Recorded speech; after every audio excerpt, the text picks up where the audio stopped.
Hello, everybody, and welcome to Final Show Films. I'm John, your executive producer here, and thanks for tuning in to watch or listen to whatever it is you're about to watch or listen to. In these trying times, we really do appreciate everyone that feels that we are worth their time, and we hope that we're able to give you something entertaining to while away the time as you spend it. We particularly want to thank those of you that feel like we're worth financially contributing to, particularly our $25 and up supporters on Patreon, who are Antitonic, Drevian Alexander, Cat Waterflame, Rowan Parker, and Samantha Bates. Yes, I read that off of a list. Thank you very much for supporting us. I know that in these uncertain times, finances are tough for everybody, so that you're willing to donate to us means a lot to all of us here, and we thank you. That being said, please sit back, relax, and enjoy.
We're live. Hello, everybody, and welcome once again to In Grove or Green, the Changeling the Lost Chronicle that we're running here on Final Show Films. My name is Jack. I am your storyteller for the evening, and I am joined tonight by William. Hi, I'm William, and I'm playing Phage, the Ogre Bristle Grinder. And Mara. Hi, I'm Mara, and I'm playing Lys, the Wizened Oracle. And Jeremy. Hi, I am Jeremy. I am playing Megan Lansing, Draconic Fairest. And Holly. Hi, I'm Holly. I'm playing Lark, the Beast Windwing. And John. I'm John, and I'm playing Akujin, the Ogre Metal Flesh Blood. And last time we were in Baltimore, the Motley Unlikely split to handle two pursuits. Akujin, needing the blood of his greatest enemy for an occult ceremony required for the revival of an almost forgotten entitlement, took Megan and Sarah Bloodred into the hedge for a confrontation with what he believed to be a fragment of his psyche left behind on the thorns as he initially fled Arcadia. Despite some injury, the blood, among other things, was harvested, and Akujin began his preparations. Elsewhere, Phage, Lark, Lys, and Paige went to visit Darren Arundel, the father of the vanished Gracie Arundel, who is currently the likeliest candidate for the actual identity of the Goblin Queen, whose hobs have continued to ramp up their violent attacks on the city. Leaving Lys to wait in the vehicle, the others interviewed the man, who was clearly suffering from depressive trauma from the loss of his daughter some 5 years ago. A few loose threads were tied together via his recounting of events, and with a few more leads to follow, the trio returned to their vehicle and prepared to depart. Meanwhile, Lys wandered the exterior of the area, finding some peculiar tracks in the snow, and creeping up to the rear of Darren's row house, where she spotted some disturbing phenomena in the bathroom. Hanging from the windowsill, we left Lys as she saw her own reflection crawl out of a mirror and lunge toward her, hands outstretched. But meanwhile, the others have returned to the vehicle, and before the ignition even starts, the radio crackles to life. And on the third night, the princess woke to find the light flickering outside her window once again. And remembering what the old woman had said, she covered her left eye before opening the curtains. "Come down and dance, your highness," the voices called again, but now the moonlight revealed the true shapes of the dancers. Demons twisted and foul, wolves with ragged mange and claws, monsters with long fangs and mottled hides, a cavalcade of horrors. "Very well," she called, "but tonight it must be you who chooses who I dance with first." At this, each beast snarled at his neighbor, and for a moment it seemed they would tear each other to pieces for the prize. But above the noise rang a cold, clear voice. "I shall claim first dance." And the princess stared in shock as her kindly father stepped out into the moonlight, his shape becoming a nightmare of evil sorcery, his hands clutching a twisted scepter, 10 times as monstrous and vile as any who surrounded him. And thus the princess learned to mistrust her sight and to understand the terror of good and bad. And Phage, you start the vehicle.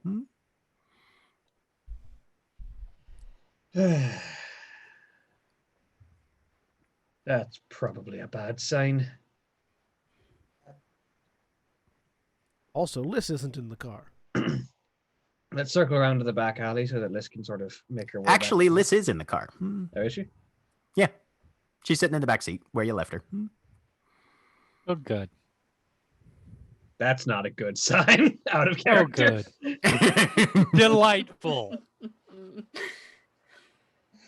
Start the car. Do you find what you were looking for, Liz? Yeah, everything's fine.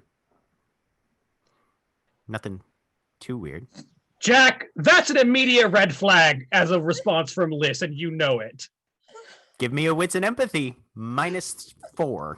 The fact that Liz did not give me something confusing is a red flag, and you know that. This is normal very occasionally. That was a far too logical answer for Liz, though. Oh, So minus the, what? the thing is, Liz 4. found something weird and is playing it off 2 as being successes. fine. 2 successes. That does strike you as a little odd. Absolutely. You all right, Liz? I don't like this house.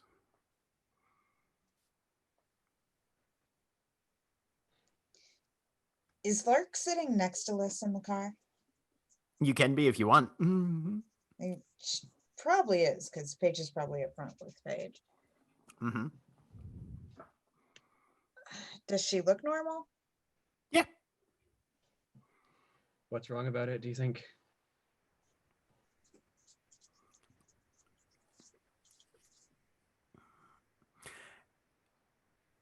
Was that addressed to anybody in particular? To Liz. To Liz? I don't...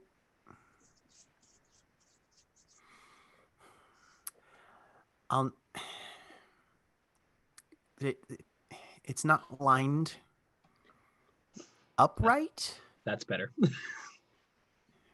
I went... Makes me itch. All right, well, we've got some decent information, at the very least. Meanwhile, in the backyard, Yep. Liz, you're hanging from a window, and your own freaky reflection is leaping towards you, hands outstretched. Yeah, I want to drop away from it. I don't want it to touch me. This is not good. Give me a dexterity and athletics. Okay.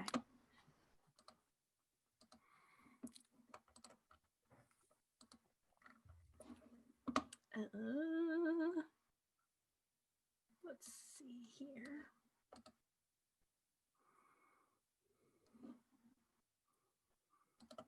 They didn't roll it. Hang on, let's try that again. There we go. 2. 2 successes. You push back off the windowsill and the wall, and there's a shattering of glass as whatever this thing is leaps after you. You fall back into the snow, tumbling ass over tea kettle and rolling backwards, trying to put as much distance between you and it as you can. Are you fighting or running?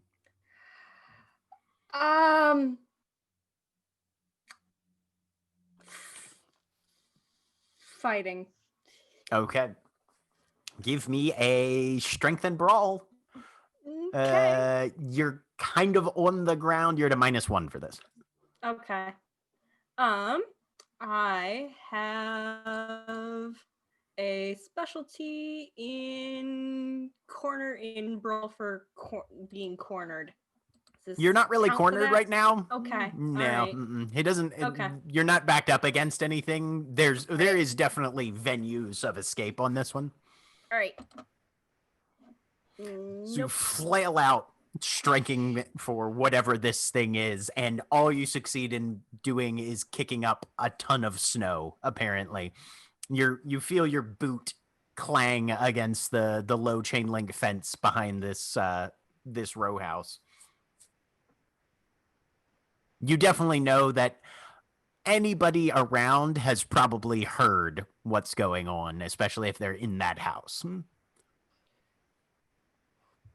Who are you? What are you doing? I'm backing up away. Was there a gate that I got through, or did I have to climb over the fence? I don't remember. You basically sort of scrambled over the fence. Okay. Okay. Yeah. You look around and you are backed up probably about 20, 30 feet from the back wall of the house, and you do not see your opponent.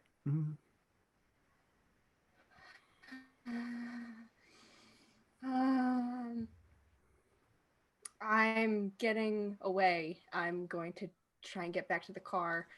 Okay. This is not good. Roll me a d10. Okay.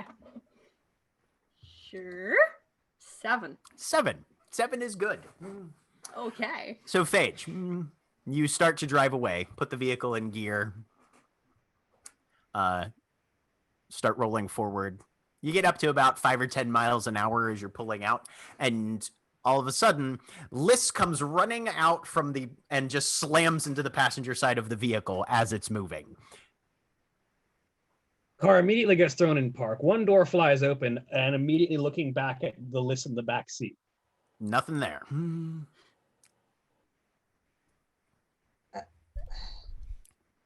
There is no list in the Lark, backseat. did Lark notice like the list in the back seat just disappear into thin air, or? Well, having one of your motley mates slam bodily into the side of a vehicle kind of draws attention. So no, you didn't see if they vanished, if they got out, or what. You were sitting right next to that thing, right, Lark? Yeah. Go, go, go, go, go, go, go, go, go. Get in, We need- move. Lark will like poke Liz when she gets in just to make sure. No! She I poke you So- back. So Liz, you come around the side and Yeah. Phage, what you would have noticed having jumped out of the vehicle, you did, right? You said? No, I threw the door open. Okay. But probably yes, immediately jump out after the car was in right. park. The door where Liz was sitting was also open.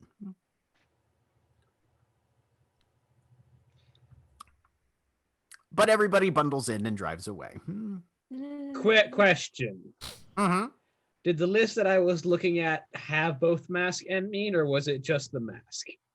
You didn't really have the time to make a strong investigation on that factor. It's sort of a thing that's typically like immediately apparent to a changeling, though. Just like you can see both. Was I only seeing one, if I recall? Give me a intelligence and composure -2. Sure.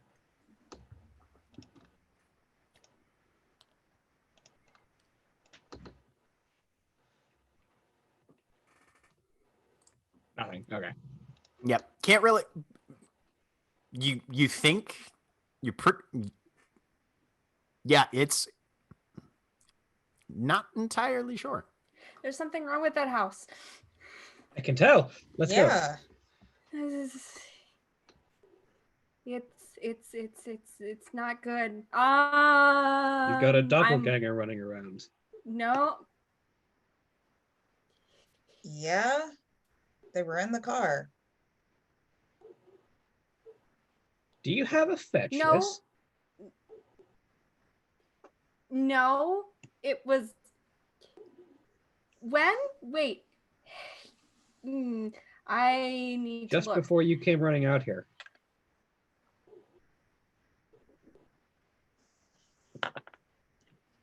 That's not. Where? What? Where?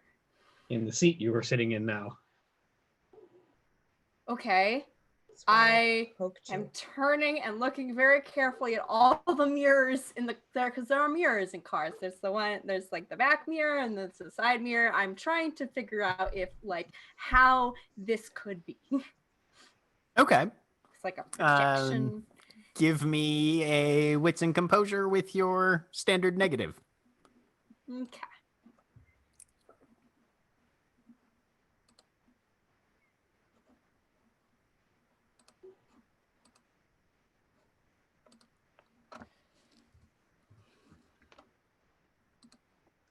One. One success. You look in all those mirrors. They seem to be your reflection as you have previously seen it up until this point in the reel. Okay. All right. Where did it come from? What is? It's a very good question. We'll ask it when we're away from here a No. bit. We need to find it. It disappeared. I tried to. It left the car and ran off somewhere. Where did it come from, Cotton Eye Which Joe? direction? Wait, hold on. Go back. She will circle back around and see if she can find tracks or if they're already gone. Meanwhile, Gracie's dad's looking out the front window like, what the fuck are they doing? I think Gracie's dad is inspecting where that back window just shattered. Who knows? Yeah.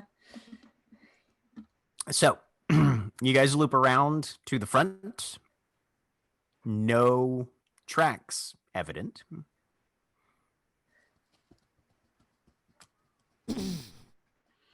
No sign of where it went.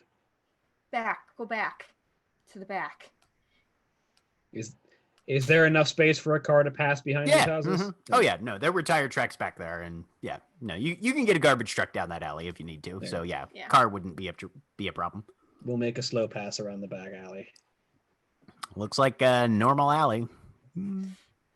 It has. Is there a broken window? My tracks. Though. Nope. No broken windows. There's a shit ton of messed up snow in the back of the Arundel No, house. the glass shattered. This is. Not anymore. Glass it is hasn't, entirely intact. Not anymore. It hasn't. Some weird magic's afoot. Believe me. I do. I immediately believe you. This is what the weird shit does. Liz, are you sure you don't have a fetch? No.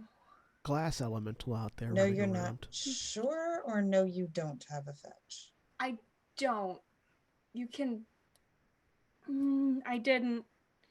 Don't. Didn't. Shouldn't. Wouldn't. You can reach out to a fetch in dreams. You think you might want to try and see if you have that tonight? It's gonna do other things, but no, fine. I mean, it's up to you, but if you've Whatever. got a doppelganger running around and it has the same properties as a fetch, you might want to be worried about that. Yeah. I have an address to go to. I would like to drive there now. What's the address? As I try and remember, I wrote it down somewhere. Aha. 2218 Kentucky Ave. There it is. I will head that way. Which Okay. Lark would know. That's the address that Adele gave you for Liz's parents.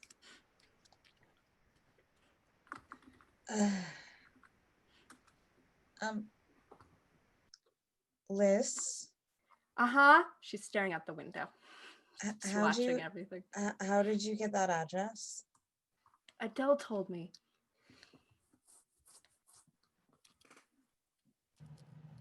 When We had a sh- conversation about this. when she was alive? Uh-huh. I don't talk. I don't talk to dead people. It's not my thing. I barely even see them. Seen one ghost. That you know of. Yeah. You're not in the basement when we saw all those other ghosts? Hmm? Were you not in the basement when we saw all those other ghosts? Uh, When we buried Adele? Sort of. Yeah. You've seen more than one that's ghost. fair. You're absolutely She's that face. still gonna say one ghost. She's not doing okay. One ghost. I'm fine. Okay. So you drive to 2218 Kentucky Avenue. It's kind of in northeast Baltimore, just down from Herring Run Park. And as you arrive, this is a little more of a standard neighborhood. These aren't row houses. They're, development kind of residential on lots kind of thing. It's a brick house, 3 stories, front windows facing on one of those, streets that's everybody parks on either side of, so you can only actually get one car down the middle. And Yep. if somebody else is coming the other way, you have to pull into a parking spot, let them pass, and then get back out to keep going. 2218 is fairly well kept. Snow on the ground, of course, but the walk is shoveled. No cars parked out front.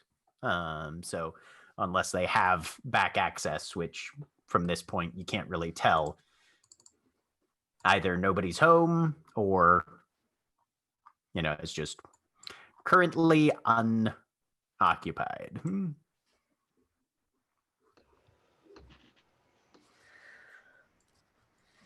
Don't seem to be any lights on. No, work. What time is it? Right about now, Yeah. late afternoon. Okay. Pushing 5 p.m. Pushing 5 p.m. Mhm. Work. They might be at work. Don't.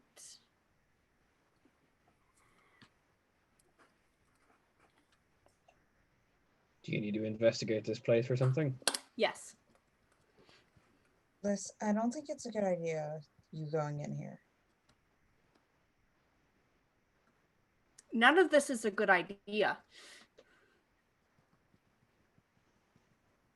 None of this is familiar to you either, Liz. You have no Oh. idea if this is a Okay. house where you grew up as a child, Mhm. if this is a brand new house that the people who might have been your parents moved to recently.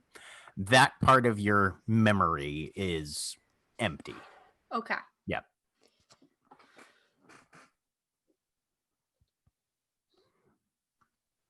None of this is a good idea. If you're gonna do this, at least let one of us come with you.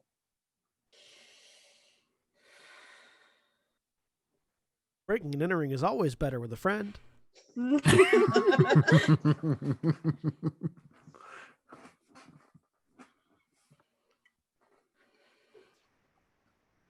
If this is a bad idea, No. do you want to try it again later? You don't have to do it now. Bring You your know where friend. it's at. Bring your friend that's a specialist at breaking and entering. I don't have a friend that's a specialist in breaking and entering that's left alive, so no. Yeah, you do. I don't know that about Akajin.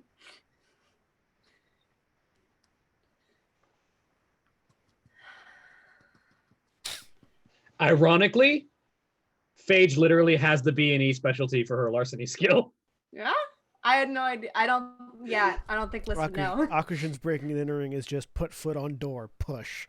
I don't It's think not we've broken and entered in That is way. literally breaking and entering. I don't. Definitely gets- not No. the kind of breaking and entering they need here, and you know it. That's why I made the suggestion. All right.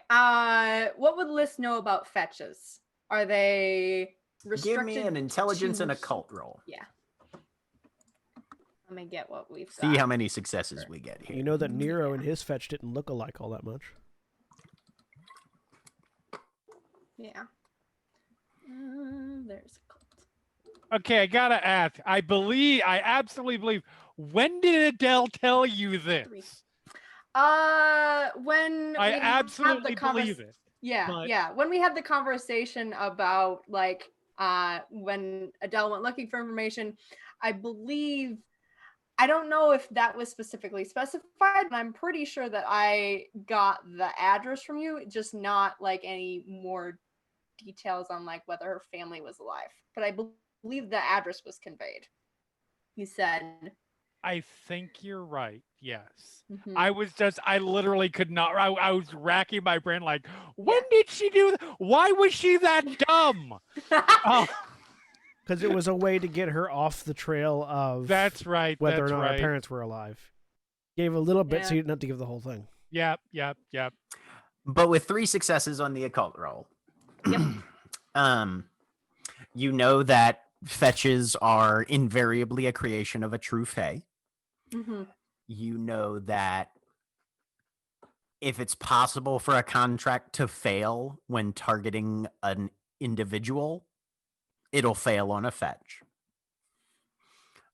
Sometimes things that aren't even supposed to fail. Fae magic, changeling magic generally does not work on a fetch. But a gun does. And you have some empirical experience that says guns and weapons Yes. do the trick pretty well. And you are fairly certain that a fetch knows when a changeling is around. They have Okay. more or less changeling radar. Even if it's Got not it. their changeling. Did, it's any Even if it's not changeling. their specific changeling, Yeah, and if one's around, they will know. didn't Mhm. Nero share that his fetch was reaching out to him in dreams? Yes. I believe. That's Yeah, why we- Liz knows that. Yeah. Yeah, with Liz specifically. Yeah. Mhm. Mm-hmm. Yep. So in other words, sneaking in when you think they might be there, definitely a good idea. Oh, hell yeah. Sneaking in at all. Definitely the The best thing idea. is, right now there's no one else there, which is why it's tempting. I don't think Liz would have her gun on her, though. No, not really. Okay, but whose gun would she have Okay. on her? She has a cop's gun. Right. Mm. With one bullet. Do I only have one bullet left? I'm pretty I sure have a you still baby. only have one bullet left. Yeah, you can get more. Well, that's like, good. That's great. That's I was gonna good. say. Have you never reloaded Basically, that gun? until I hear from Mara that Liz specifically finds a way to acquire more ammunition, as far as I'm Ah, aware, she who has never? a bullet. I'm Cool. really excited for Liz to just walk into a gun shop and be like, "I need ammo," and just point at a random box, and then trying to jam like ridiculously oversized bullets into the gun. Like 45 shells into a 9mm. Right, exactly. Well, No, no, no, it's we're a, talk- it's a we're- 1911, so it is a 45. Oh yeah. I was Okay, gonna- undersized. It's either she grabs a set of 22 rimfires and starts trying to load those into a 1911, or she's like, yeah, those 30-06s look fine, and just No, Actually, no, 50 cal. undersized 50 is cal. worse That's the- than oversized, because oversized you just go, "Oh, it doesn't." it doesn't toss fit. them away. Right. Undersized, you're you like, might be "Oh, able to look, make fit. It kind of fits, and then I'm And just then horrible picturing- That things goes well. happen. I'm just picturing Liz holding the 1911 and holding the 50 cal, like round, and looking between the two and going, I can make this fit.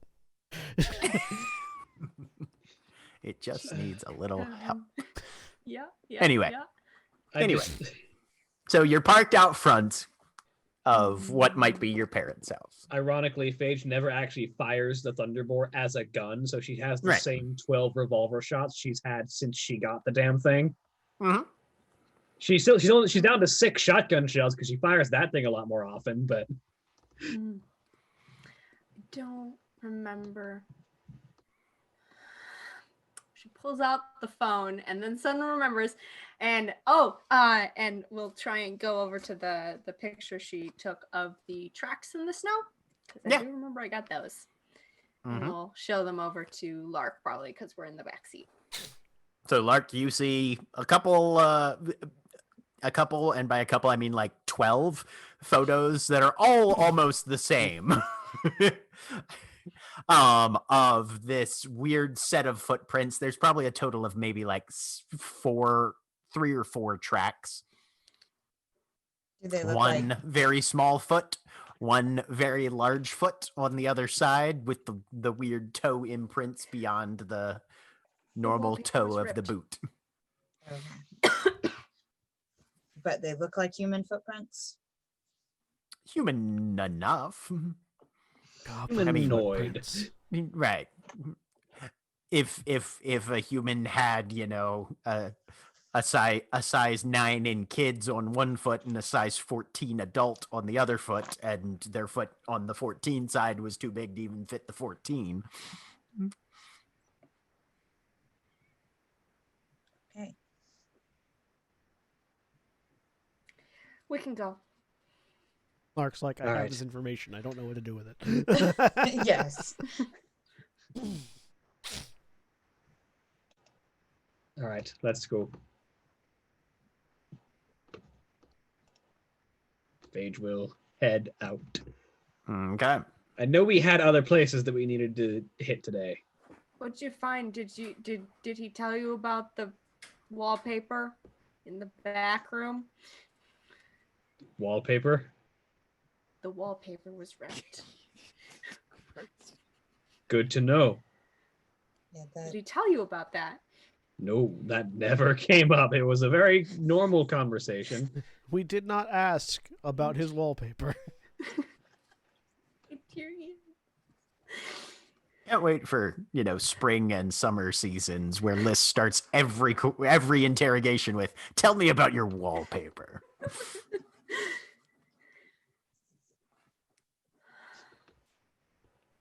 All right. So where are you guys headed then? You, as a reminder, you now know that the dude that fed us when we first got back Yes, thank you. was Yes, present. we were gonna Was talk to present them. the day that she disappeared. Yeah. Joe something. Yes. Joey Hot Sauce. Joey Hot Sauce. Mm-hmm. Wait. Noodles. Take out the box. It was Yeah. good. Yeah. What about him? He was apparently present selling his stuff the day that Queen Gracie disappeared. In the same park at the same time.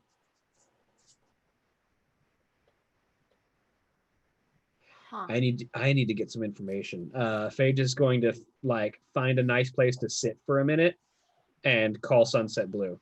Joey Hot Okay. is the privateer. Go ahead and give me a manipulation and socialize. You can add your spring mantle to this. Manipulation, socialize, spring mental. 3 successes. 3 successes. All right.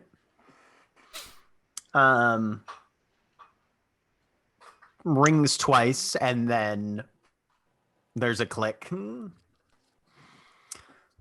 right, little sister, what?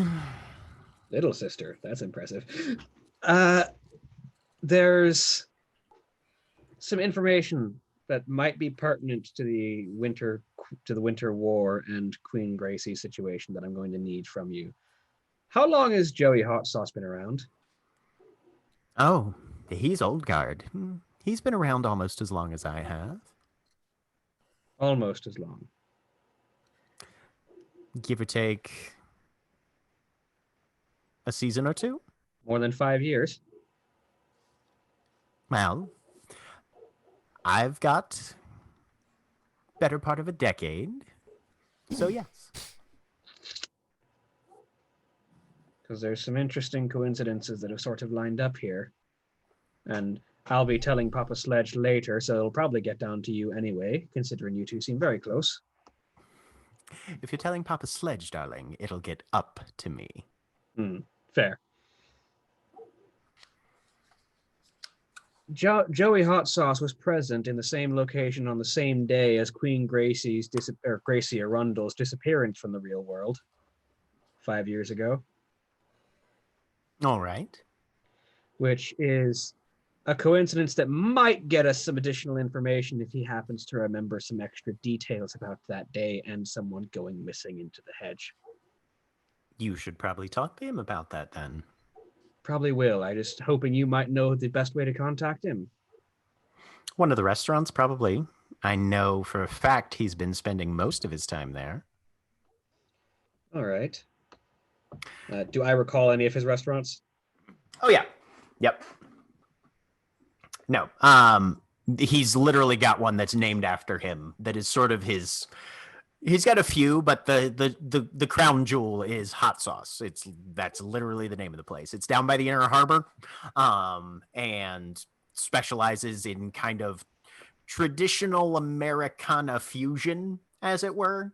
Sort of reimaginings and different versions of stuff that would be considered at least traditional American cuisine. So he's got his own weird Cajun line. He's got his own New York Italian line, and they're all recognizable as an existing line of cuisine, but with weird tweaks to them that mortals just eat up like nothing else. And changelings recognize as, yeah, some of this shit comes from the other side of the thorns. Mm-hmm. And sub question, how much do you trust Joey Hot Sauce? I trust a man who thinks with his stomach. He's consistent, at least, in most cases. All right. Hopefully he remembers something useful, because this is probably the best lead we've got so far. If the man was there on the day. Well, how long ago was this? 5 years. Bit of a tall order, but he might. Maybe. I feel like watching someone else get taken sort of triggers something in a changeling that might be memorable. All right, that's one thing that I can tell you about Joey. He would not be one to stand by and watch someone get taken. Good to know. So this is going to be interesting. He might have some details about where someone might have disappeared then that would be out of his sight where he was at. I'll see what he knows. And if he doesn't have anything useful, we'll probably end up having to follow up at that park. All right.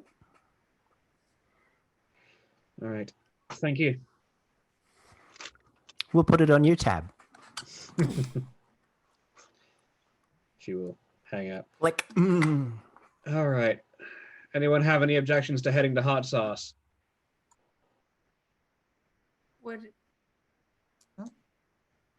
Was that on speakerphone?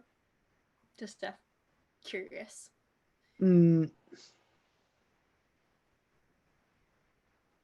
What was that, yeah, Liz? Probably, yeah. No. Okay, all right. So we'd have gotten both sides of it. I just was wondering about that. Yeah, she didn't have any particular reason to hide any half of that. Okay. We are only 3 of us. 4. 4. Wait, who's 4? Paige. As Paige says from the front passenger seat.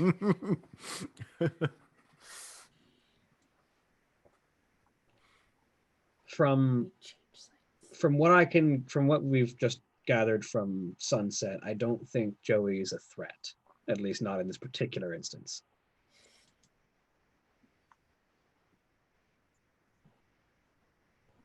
But he might be a source of intel. Mm-hmm. Do you want to have the rest of them here, though? Akuji's in our motley now. He is. I think he's trying to fight his demon self right now. Done. We don't know that timeline. No, I know. Maybe you should call and check. I can't. Hang on. I'm going to attempt to text. It's going to say, "Are you dead yet?" To Akujin. Am I in or out of the hedge right now, Jack? We'll say you get this while you're out of the hedge. Okay. You get... Question mark, question mark, question mark. Back. He's not dead. Good. Wait, I which him were you referring to in that? The If you ask, "Are you dead yet?" I think he's gonna take it as him, but you could also have been referring to the ghosts other one. don't. They do pottery. The question. You then get another text going. We're done here. About to start the ritual, and then I'll be set. Oh, I need to go dream too, but hot sauce. We need to go find hot sauce. Is this coming across text? Yep. Okay. I've got a few bottles in my Jeep. Akujin, give me an intelligence and socialize. All Good this ammunition. conversation going on. It's like I give you a +1 on this one. there's a first. They're like, I'm sorry. Are you busy with something right now? Because I thought we were about to do something. Oh, this would be after we finished killing the thing. Yeah, that's Motley texting. Yes, because we're out of the head. So clearly, it's after the conversation. That doesn't change what I just said. 3 successes. Yeah, just Liz is texting me weird things. You know who Joey Hot Sauce is. You are familiar with the existence of said changeling. So after I've got a few bottles in my Jeep, the text goes out. Wait, do you mean Joey?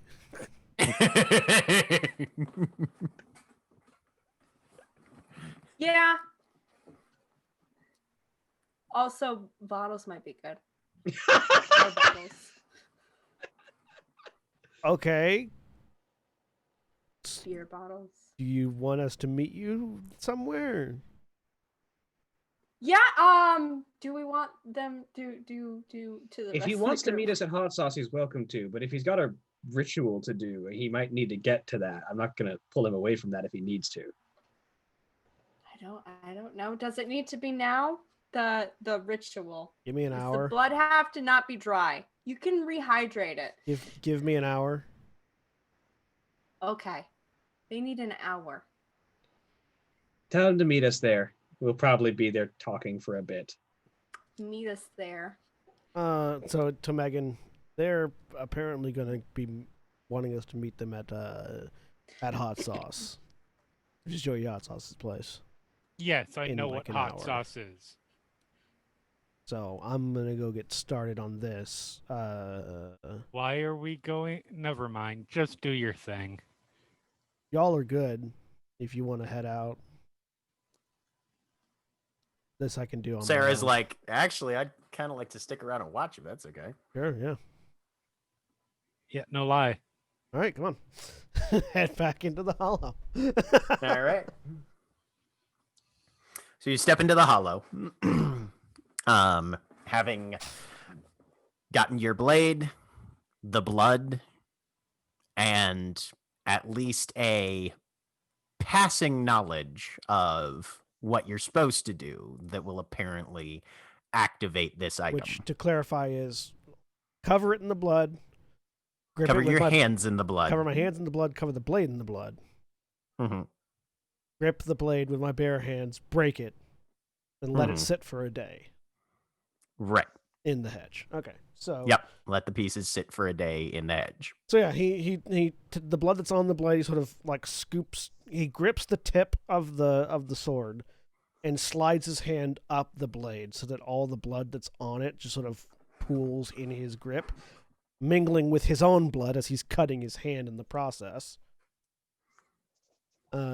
Then he brings it back down, goes back up a few times, cutting himself further and also spreading the blood more. Pulls his hand off, wipes both hands in the blood, grips the sword barehanded, looks around for a second, realizes he doesn't really have anything to like balance it on, and just grips and twists the blade to try to break it. Give me a wits and occult.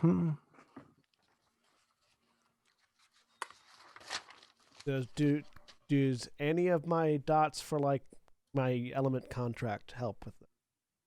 Not in this case, because this is not about actually breaking the blade. This is something else. No dots in occult. So that's going to be a chance die. Okay.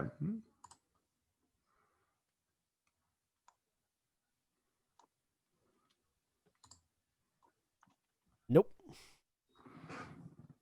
So you grab the blade and twist with both hands, and the metal is unyielding. All You're right. pushing as much torque, more or less, into this thing as you can, but something about it is resisting your attempts. Something that John might not remember that might be relevant. I believe the line was break the blade over your knee. No, it wasn't. Was it not? Okay, I could have sworn. No. Okay. And there's a sliver of doubt that runs through your mind, and you kind of do glance around the interior of the hollow, and you see a figure leaning in shadow, one that you saw twice before as Walter Gray, or at least his echo seems to be present for this. I'm going to. And you see him kind of jerk his chin off to the side toward the ring of stones that forms the encirclement of Mira's corpse. I'll walk over towards that. Place the blade so that it's balanced on two of the stones. And then press down like he did on his. Give me a strength and athletics. Add your weird.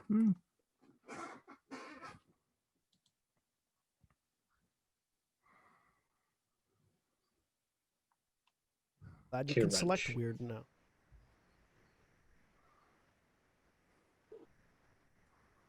Two successes. Megan, as you're standing in the room, you've heard metal break before on set and just, Right. around.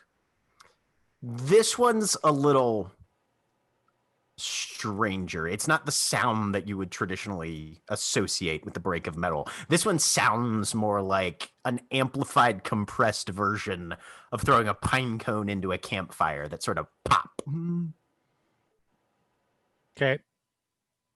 And oxygen as you lean down and then lunge into this thing, and it snaps. There are physical sparks that just very briefly shower out from the blade and then fade into the floor of the hollow. Let go of the broken piece that I'm holding. You take 2 lethal. Right.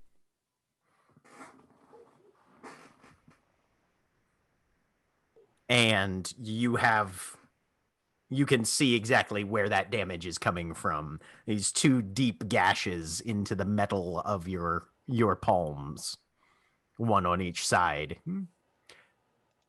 And the sword is lying there. It's not a full clean break. It's probably in about 4 or 5 pieces, 2 major ones, and then 2 or 3 smaller fragments. Let go of the piece that I'm holding. Look down at my hands and I sort of like flex, open and close my hands. Do the wounds hurt like normal or do they feel different? They still hurt like normal, yeah. Okay. Well, that stings like a bitch. Yeah, all right. Yep. Into a pocket with bloody hands. Pulls out a cigarette. Pulls out a pack of cigarettes. Pops one out. Lights it.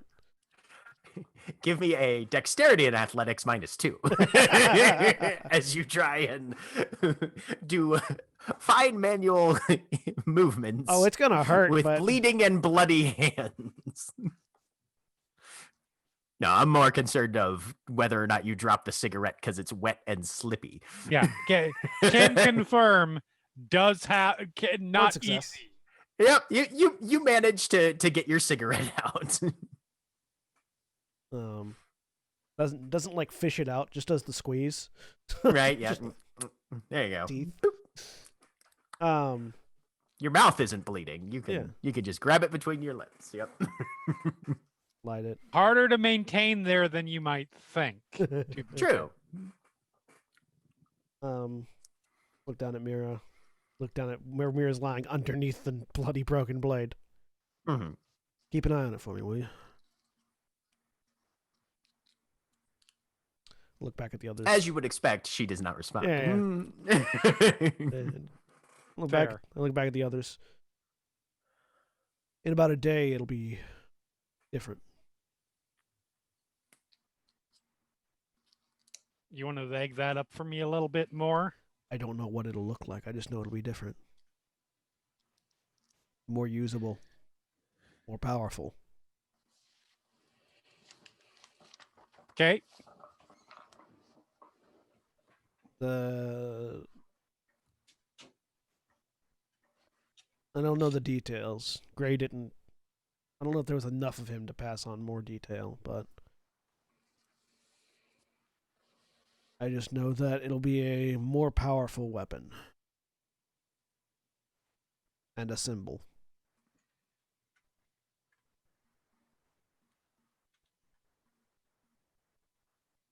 Anyways, let's. No. I should wrap my hands up and we should get going. Yes, you should, Yeah, I'm sure there's a first. because you're bleeding. Yeah, I don't know if you've noticed that or not. bleeding from a few places. So, like holding up his arms where he's bleeding from his side because I already had 2 lethal. Yep. Hmm. I mean, let's be honest. It's not like that's not something you're probably used to, right? Yeah, no, definitely not used to this. As a first Megan, aid do kit. you have any dots in medicine or no? That's actually the opposite of what I said, but sure. I don't think that. Actually, I might. Hold on. We will check and see. I do have a dot of medicine. Okay. No, there's a first aid kit in my Jeep, if not one in the house. Let's get you wrapped up. Yep. Why the fuck are we going to? And once we get out of the hollow, I'll text Liz. BTW, why hot sauce? Question mark. Meanwhile, you guys have pulled up in front of the restaurant. It's multi-story building, and even in the frigid and unforgiving atmosphere, definitely has a full parking lot. And you guys have to find a meter a little ways down the sidewalk. Paige feeds it some quarters. And you guys walk up.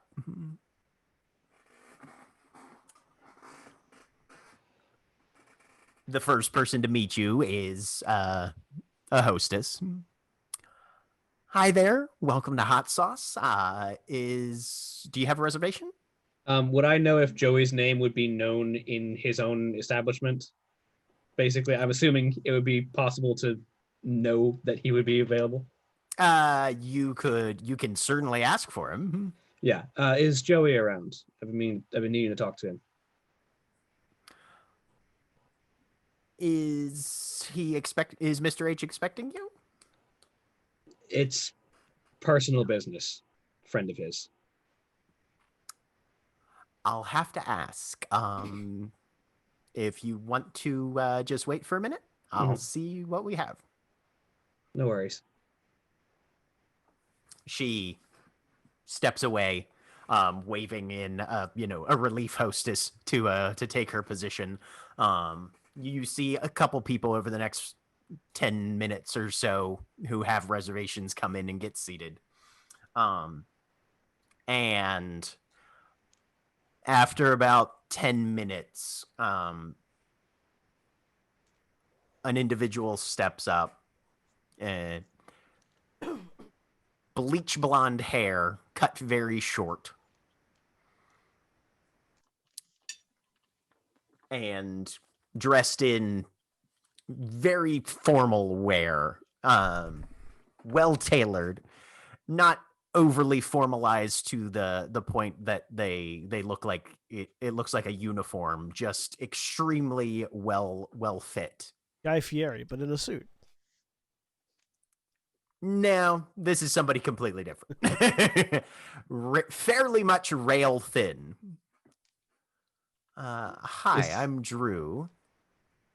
Is he a changeling or no? No, does Okay. not appear to be. I'm Mr. H's assistant, and I'll take you right up. All right. Please follow me. Follow. Drew leads you back. You walk through the restaurant, back through the kitchen, where you can see a number of things being prepared and stuff. And then leads you to a back stair. And Drew folds their hands. I apologize. I didn't realize that some of you were colleagues. But he knows that you're on the way up the stairs, and first door on the right. Thank you very much. Are there any other changelings here from what we've seen? Give me a Or- wits and composure if Okay. you're looking around. Yeah. Sure, I probably would be.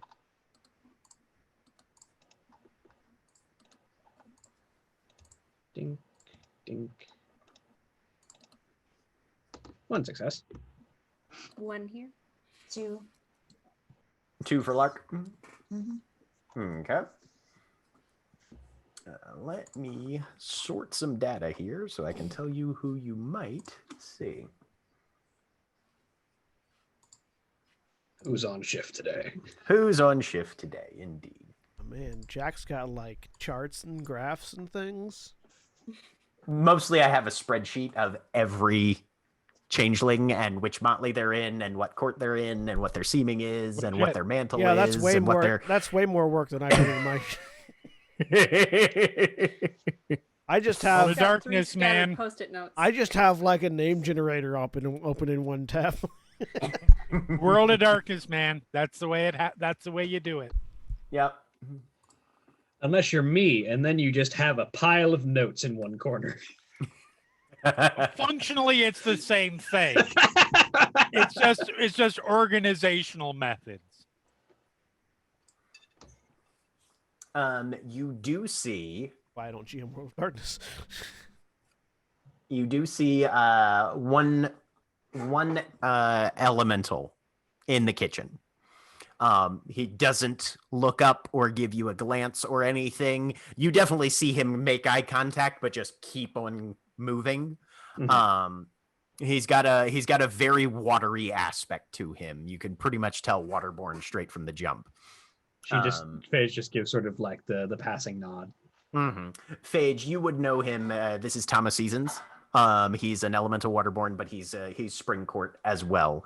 Not nearly as high ranked or with as good a reputation as you, and definitely not on Joey's level.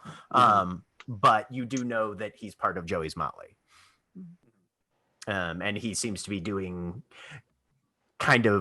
he's kind of assistant chefing. I can't remember. I don't remember. Sous all the chef? names Sous for- chef. Probably. Yeah. And there's a few things that you see him maneuver back and forth between stuff. And you're pretty sure that anything paranormal that's going into dishes, he's responsible for currently. Mhm. Lark, the one thing you notice, in addition to this, Liz, you saw Tom there as well. Is there's a little bit of a glance exchanged between Paige and Drew as you all move up the stairs past them. And there's something there Drew's and Sorcel. that is either recognized or not quite exchanged, but there's some social interaction that happens between the two of them without speaking. Right.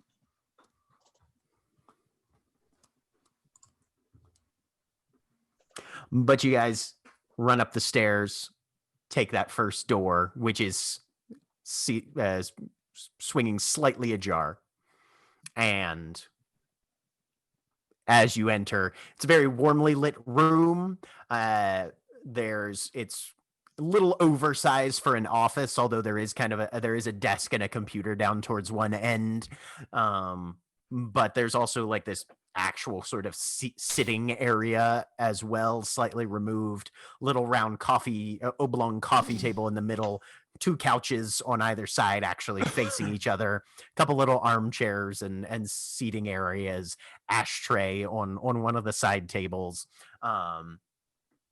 And Joey comes out of a side room, maybe a bathroom or something. He's definitely got his sleeves rolled up and is washing his hands. Oh. Afternoon. See y'all again. Good to see you, Joey. Hi. So, Sparkle nod. 3 and 4. Paige, right? And Paige nods and gives him a little bit of a smile. So, came to see the works, or do we have some business to it? Go ahead and shut the door. Drew shuts it behind, or I'll shut Drew, it. if no one- Drew did not come up the stairs. Okay, yeah, then I will shut the door. Okay. Here, trying to do our part to help with the war. Yeah, well, there's a war on, Miss Milligan. Yes, war effort always. So, what There's some what information. brings the war to my restaurant? There's some information that we got regarding Queen Gracie that we're hoping I'm hoping your memory might be as good as a grieving father. Who's Queen Gracie? The person in charge of these goblin attacks. No.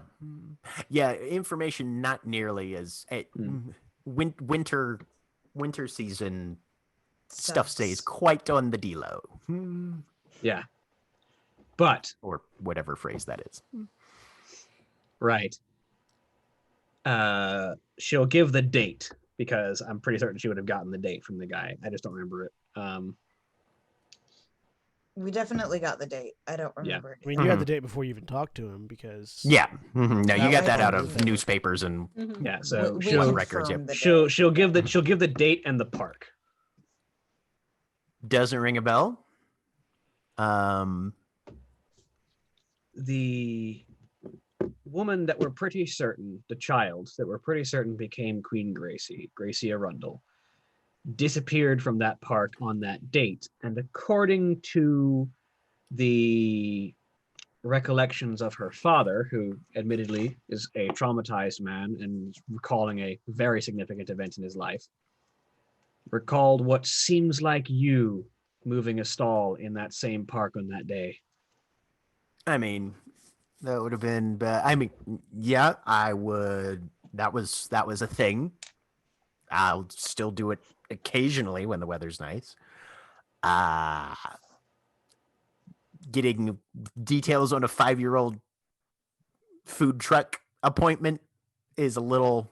I was hoping, but if there's any details you might have, even if it's just in records on that day. Do you We're gonna remember need some tea for this, hearing, like- actually. Yeah, tea. Right. Oh, you know? What, me? What? Never mind. Give me a second. And he walks back into that room again, shuts the door behind him.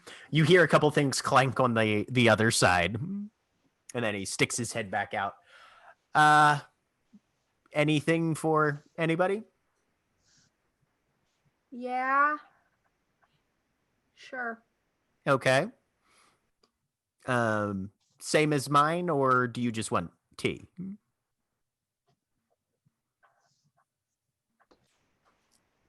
Yes. Or do you have a blend that you like? Or half and half. Liz has no idea what's going on here. I Joey's gonna need to make it roll. Piece together this changeling's words. think. I have a guess. I mean, I have a guess. My God. Okay. Oh yeah. No, I know what this is. I have a guess what this is. Fantastic. All right. Oh, come on. Welcome Where'd to you the go, after school special where Liz does drugs. Yeah. please? This is not the first time. It's a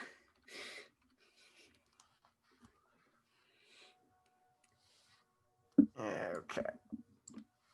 Give this man some ability to understand what this person is talking about. Boop, boop. Half and half. You won't get the full effect if we dilute it that way. but from my understanding of Leaffinger's notes, this would work with this assists with dreams just in general as well, right? Just not just hedge sculpting, because that's what it's specific about in the notes I got. But I wasn't quite Are sure. you? Which one are you referring I think to? this is Cousin's trumpet, but I'm not entirely sure. Oh, okay. To be honest. Not. So it wouldn't. It wouldn't help with dreams. No, hedge sculpting Okay. is its own thing. Mhm. Gotcha. Okay. Yeah. This could be something else though. Actually,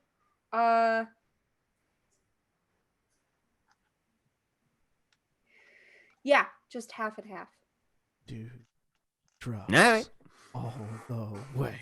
Anybody else? I'll take some coffee, thank you. Can do. Lark? I'm good. Lark. Whiskey it moonshine. is. He you see him kind of look at Phage, who just gives him a quick shake of the head, Paige. and then he nods. Paige, whoever I said. You know who I meant. The other one. Right. And then he ducks back inside. You guys hear a kettle whistle after a bit.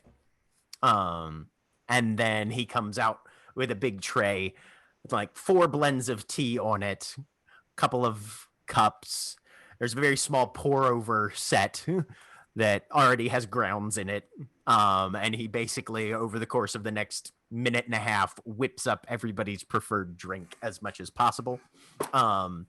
You see him steep 2 cups with a blend of herbs that none of you recognize, and then pulls out something that looks like a citrus fruit slice, but is weirdly kind of a purplish yellow that he squeezes fully into one of his, and then does about half the number of drops into the one that he passes to Liz.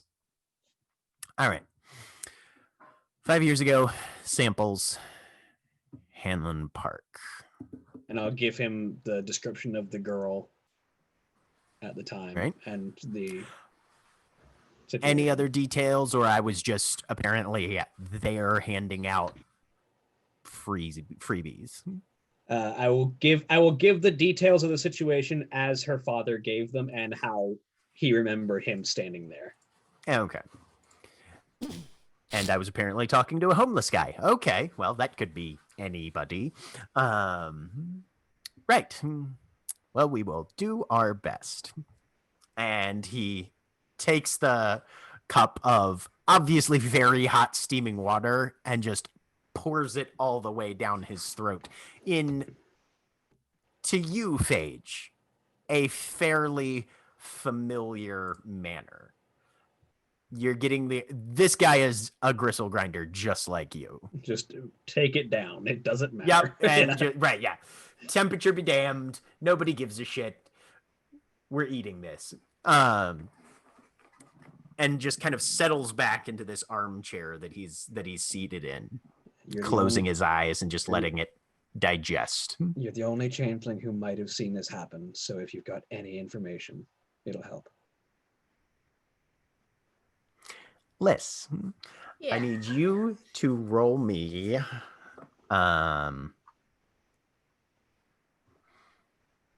resolve and weird.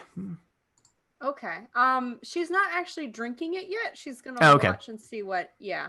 She's actually waiting on that, unless Okay. it's indicated that She's you need to drink it like stealing right some. away. Give me an intelligence and crafts, actually. Okay. What I'm learning. I'm not going to get a response text. Ugh. All right. Do I want to use that yet? No, I'm gonna save it. Okay. So he closes his eyes and just kind of settles in to ruminate a minute. All right. Warm day. Kids around. Parents. Normal park population. They just taking notes if no one else is. His eyelids kind of flutter a bit as he just keeps up this sort of stream of consciousness talk. Henry stopped by. Excuse me. Henri. No. We hadn't seen any mention of Cockleberry recently.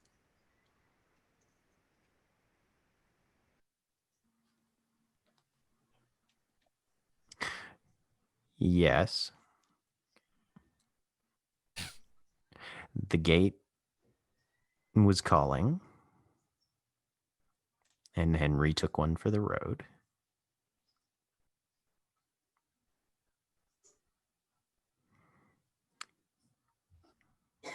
Kids running.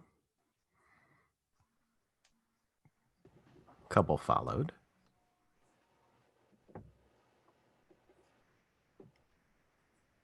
Three came back.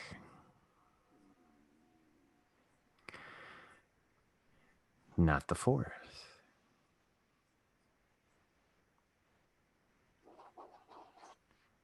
Henry was rushing. Couldn't have.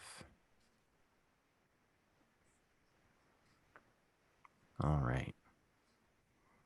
More to hand out.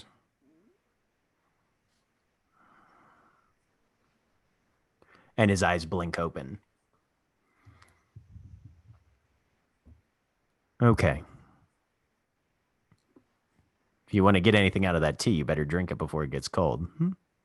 She'll gulp it down at that point. What is Liz thinking about right now? She's thinking about Cocklebur and like kind of that conversation, but on the other side, she is honestly trying to remember anything about the house and if that connects to anything in her memory, because that's been bothering her, the fact that she did not recognize the street or the building or anything about that. Okay. So Go she's ahead and probably roll thinking me about, like- resolve and weird. Yeah. As you drink down your tea. So Right about now, Akujin, you guys are headed over to Hot Sauce? Basically, Okay. It's like, basically bandage my wounds, get in the Jeep, and go. Okay. For the bandaging, I would like is Megan gonna take point on that? Yeah. Okay. Go ahead and roll me a dexterity and medicine then. is the resolve and weird something I can spend willpower on? No. Okay. Because this is either it works or it don't. Okay, I got a success. Okay. Megan, you managed to get those serviceably bound up so that they shouldn't necessarily be bleeding all over everything. But he's going to want to avoid handwork for a little while. But as you guys drive over and find a place to park, you walk in, and the first person to meet you is a hostess who kind of looks at the pair of you, Sarah having headed back to Yep. the Godforsaken's hollow. I would have told her before she left. Mm-hmm. If there's anybody else amongst the court that might be interested in maintaining a line of defense like this, tell them to come to me. Sounds good. We'll get the word out. Anyway, fast forward back. So, Sure. So yeah, walk in, bandaged, smoking Right. a cigarette, wearing a biker jacket. Sorry, there's no smoking in here. Do you have a reservation? Oh, sorry. Puts it out in his palm, in his wounded palm. You fucking idiot. Sorry, habit. I'm The just hostess saying, looks like that the hostess looks. When ahead. that shit gets infected, don't come to me for that. The hostess looks like she's trying to figure out how do you tell two grown-ass adults, please use your inside voices. Yeah, you don't. Right. Looks over at her. Friends of Joey Hot Fucking hell. Sauces. Some more of our friends are already here. We have a Yeah, meeting. we're meeting a party of a party here. And she nods and just holds up a finger and just dashes off, apparently knowing exactly where she's going. And within about a minute, there's this slim, impeccably dressed, blonde-haired individual. Hi, I'm Drew. Are you with the people who came earlier? Yep. Probably. right. Let's be clear. Which people are we talking about? There might be multiple people. We still don't know if our friends Fair. made it here. 4 girls. Third girl, yay, one hi, yay, eye, hi, ogre. yay, Yep, You're- hi, okay, yay. okay, cool. Okay. Come on. Right. Yeah. And Drew will guide you back through the kitchen and point you up the stairs. First door on the right. Awesome. Thanks, dude. As we're walking through the door, I'm just like mid talk to Megan. Yeah, no, I wasn't thinking. I just put it out. I didn't. Yeah, well, that's all well and good, but Jesus Christ. Like, I understand, biking gang, all that bullshit. But there So are this walls. conversation there walks are into the walls and room molding and as Liz has just downed her tea. Yeah, but I And didn't want Paige to. is trying to get more details Yep. on. Yeah, I there don't- is perfectly good carpet to ruin. And you know what?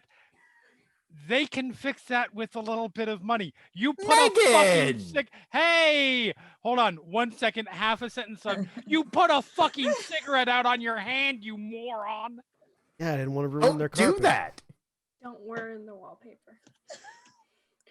As Phage is mid sentence on. So who's Henry? More to the point, you put a cigarette out on your bleeding, fucked up hand. Yeah, like I Phage- said, I wasn't thinking about Phage it. turns You and need looks up. some, Phage you turns need and some looks medical over. attention there. I'm Fuck, fine. you Like, look right if- fucked up. If you want to poison yourself, just get the Clorox and inject it straight into your veins. Phage is This going is to 2018. Before that was actual political advice from the President of the United States. That is true. But that is true. But the point stands. But the point it's is 'cause still people just used- as People idiotic. said that's what makes that whole thing even worse. Is we used to say that kind of shit is a joke because Yeah. no fucking smart person would ever do that. Phage, are you like actually? Do you have like wound levels? Yeah, I'm at 4 wound level. I'm at Is it 4 for lethal? Yeah. Phage will walk up and put a hand on your shoulder, and I'm going to spend a glamour and a willpower. Actually, no. No. I have not expressed the familial love with him yet, so Yep. technically speaking, I do have to spend the Haven't met glamour. the catch. Mm. Spend the glamour and the willpower, and I'm going to roll wits, medicine, and mantle. You have a Healy power now. Yep, Phage can poke people better. You regain 4 lethal. It's not half successes for lethal? I think. Hang on. Each success allows the roll to Changeling to downgrade one of the target's lethal wounds to a bashing wound. So yeah. Okay, so yeah. Your 4 lethal become 4 4 bashing. lethal become 4 bashing now. So what does that look like? I think So, with yeah. with Phage in particular, she kind of places a hand on you and just kind of exhales, and there's the scent of like the combination of flowers in bloom, but like the kind that you would use to season a meal, like the kind of decorative flowers that make very good spices. And the wounds themselves kind of almost like a there's the faintest bit of smoke like would be rising from like a hot meal, and the wounds just kind of close. They just bruise over. Yeah. It smells like lavender and sage is what, Yeah. is what you're getting at. Let's Oh, good. Now I can do this without you falling over. Thwack back up the backside of the head. Hey, Phage, how are you? Ting! Hi, Megan. I wonder if that hurts Megan's hand. Megan knows how to hit hard objects without hurting her hand. Trust me. Of the people that are accidentally going to bruise themselves on Akujin's body, Megan is kind of at the bottom of the list. Legit. Nice, it doesn't hurt anymore. And Megan, he had been like sort of clenching and unclenching his left hand the entire time. Just like sort of feeling, like sort of riding the pain. It's right. Like, oh. Thanks. I didn't know you could do that. It's a recent acquisition. Contracts with Spring slowly evolving. New people. Hot beverage, yes, no? Whiskey. Yeah. Toddy? Don't make the whiskey hot. That's gross. No, with ice. Seasonal. Have you never had a hot toddy? I'm sure I have. That's not what I want. That is a different thing. Yes, it is. And whiskey heated up. Warmed whiskey and a hot toddy are two very different. Very, very different things. He clarified with ice. Right.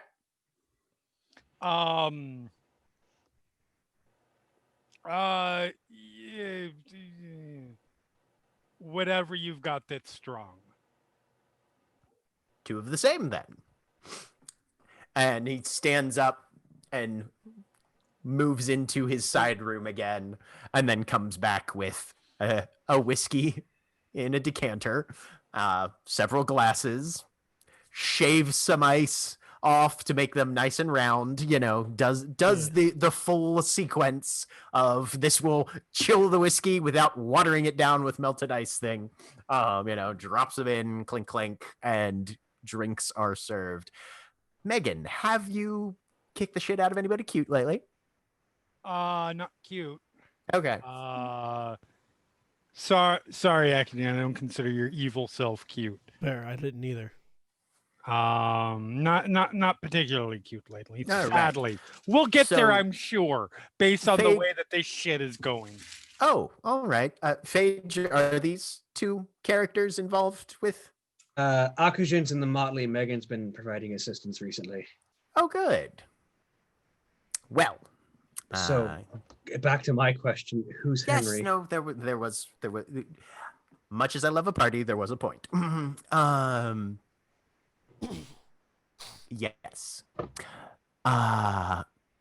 Wax Henri was a gentleman who was part of our number several years ago. He disappeared along with Walter Gray, right? Polly and Lacewing? Yes. That was the list of names. That was the list of names that to Phage. That was the list of names that Papa Sledge gave me.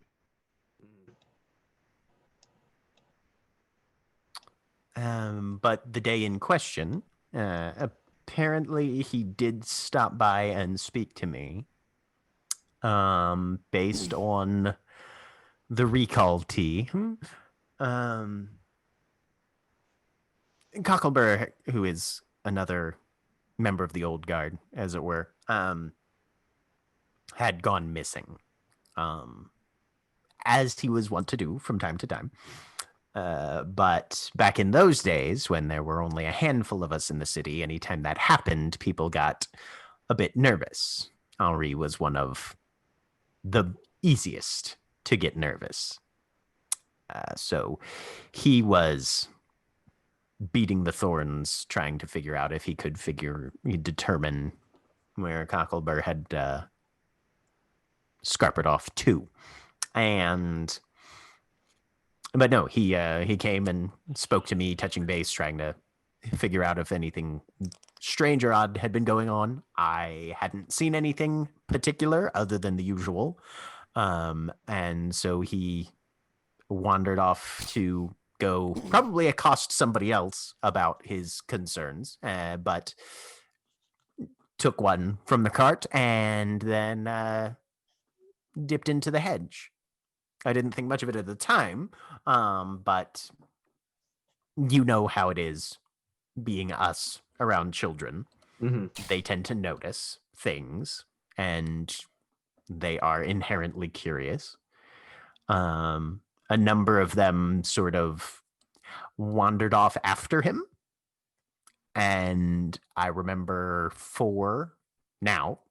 And granted, this is the tea remembering things. Grain of salt, very small grain of salt, but still grain of salt. It is not 100%. Mm-hmm. I remember 4 going. I appear to have processed 4 going off after him and 3 coming back. And that 4th would be our Gracie Arundel. Most likely, I believe, out of the... I think there was a young girl among that quadrant that followed after him. I don't remember her reappearing to my mind's recollection. Stumbled in edge after. That's given us more information than we had before. If I were you, I would say I know your concerns, but Henri was a fairly single-minded individual. But he might have left a door open. Henri, French. Yes. Yes. I'll look at the others. The other half of the letters. Is Liz conscious right now, or am I busy? So Liz. Yeah. With 1 success, you find yourself just sort of lying back in your chair as, to an extent, a firecracker goes off somewhere in your brain. Okay. And you get this very intense memory of riding a bike up and down the sidewalk. You're pretty sure along Kentucky Avenue. The wind blows against your face and kicks up some leaves that have fallen. You're not sure if that means autumn or just debris. But you suddenly have a very vivid childhood memory. You would say you're probably about 8 or 9 years old in this. She's gonna keep her eyes closed and trying to hang on to that for a while. The bike is kind of periwinkle and red. It's got streamers from one of the handlebars, but not the grip on the other one. Yep. And you can feel your thumb sort of twitching where you're seated on the couch as you're just ringing its bell over and over and over and over again. Mm-hmm. Just enjoying the noise that it makes. Yep. Can I turn the bike? No, this is a memory. You can't Okay. change it in any Right. way. Yeah, this isn't a lucid dream or anything. This is Mhm. this is a recollection. What year is it right now in this game? 2018. 2018. Mhm.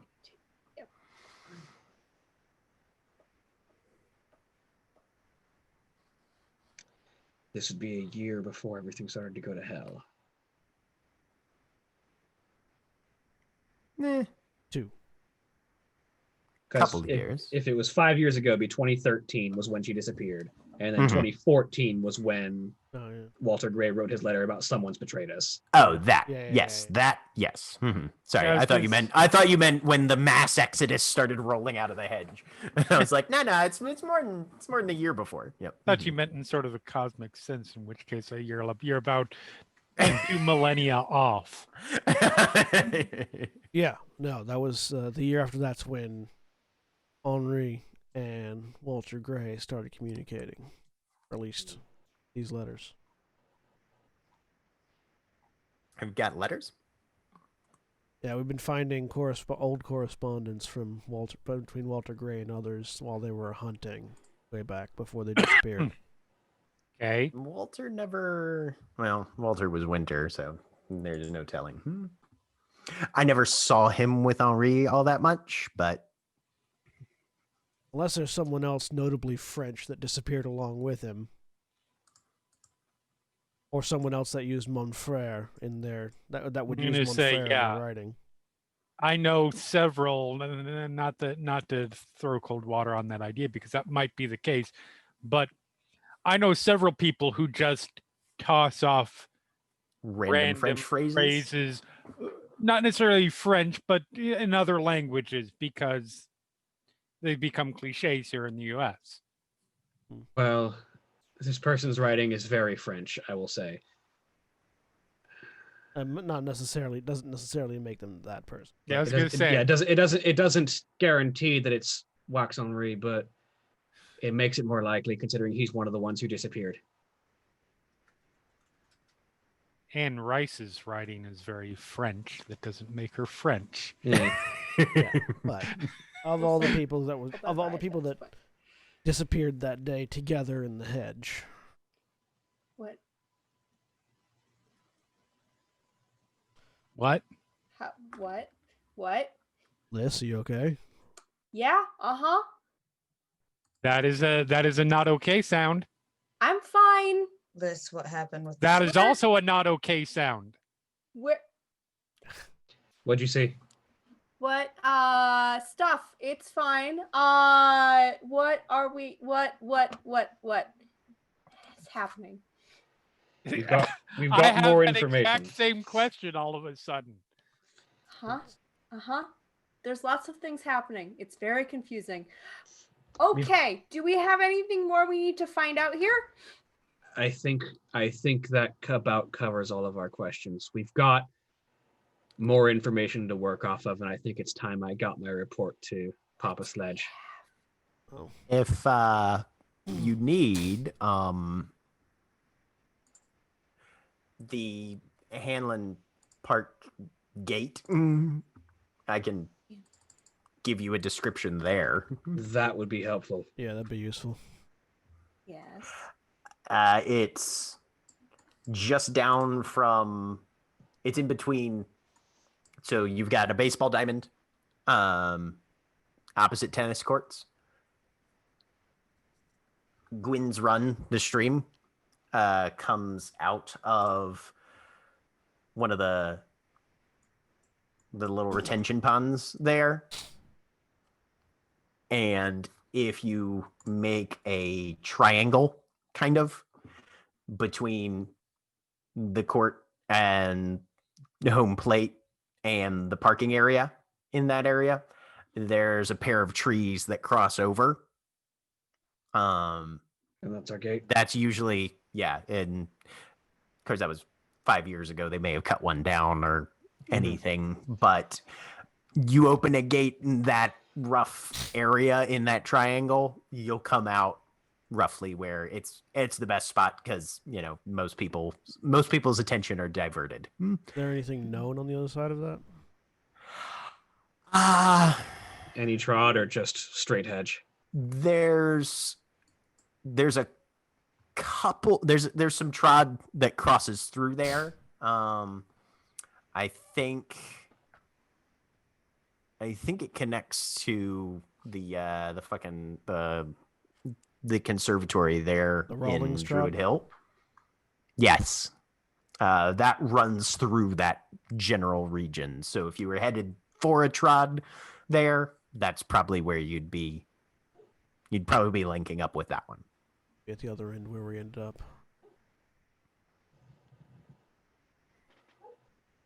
All right. Great, thank you. Bye. She's going Did to it work? try and move people. Yeah. It worked great. I'm fine. No, you're not. Talk to somebody. I will Good girl.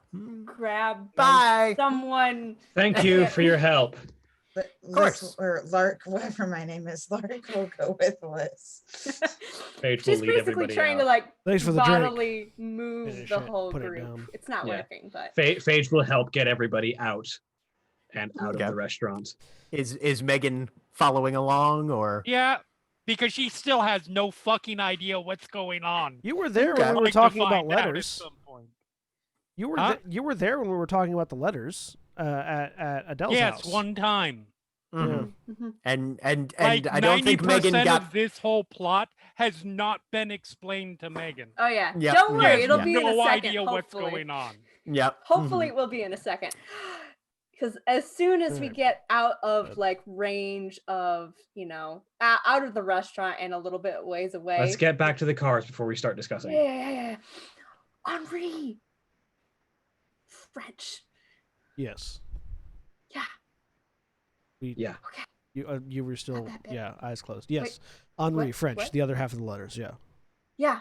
Wait. What? Eyes closed? My eyes were.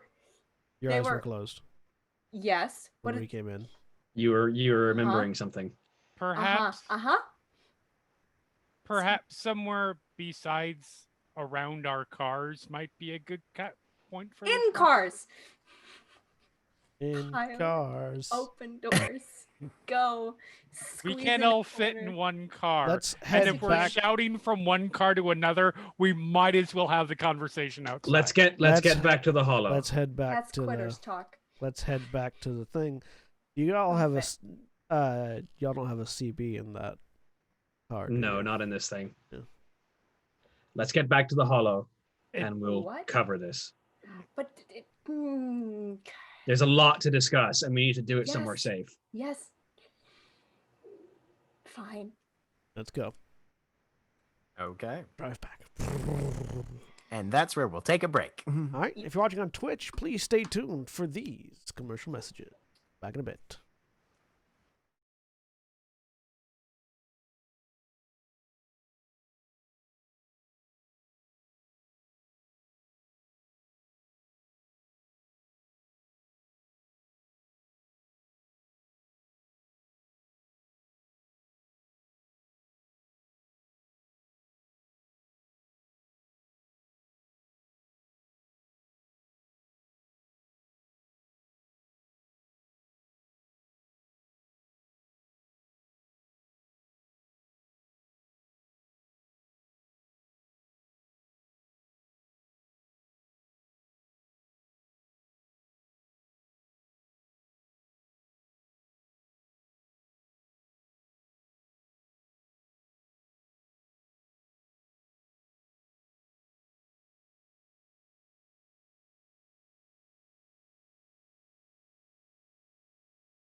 We're back. Welcome back, everybody. So, The coffee that I had in that meeting was not Folgers. Thank you. Good. Because the pour over, it couldn't have been Folgers. right, yeah. Now I'm wondering if But Folgers you makes a guys pour over. reconvene at the crack house. And Okay, so everybody unloads, bundles inside, and this conversation happens. all right, so let's get everyone up to speed because I feel like there's 4 or 5 different levels of understanding to what's going on happening. Yeah. Yes. So, we're in the middle of the Winter War. We all understand that. Yeah. I look at Megan. Look at hobgoblins being led by Queen Gracie, who we believe to have previously been Gracie Arundel, are coming in, attacking, taking people's limbs and body parts and things and leaving. Fingers, yeah. No nose. They're not taking noses. We've got, as far as scenes of that, there was the mugging, the pile of bodies that was next to where Summer fought with an army of hobgoblins. There was the boat that I found. There's been some mugging and maimings coming up on the news. There have been? Yeah. Yeah. Like when? Where? When you were getting shit-faced. 2 days ago. Oh. 1, 3, 5. Local area news. We should look into that. Anyways. Yeah. So there's more muggings happening. Presumably more hobgoblins coming through, which means we're not Certainly catching matches them. the pattern.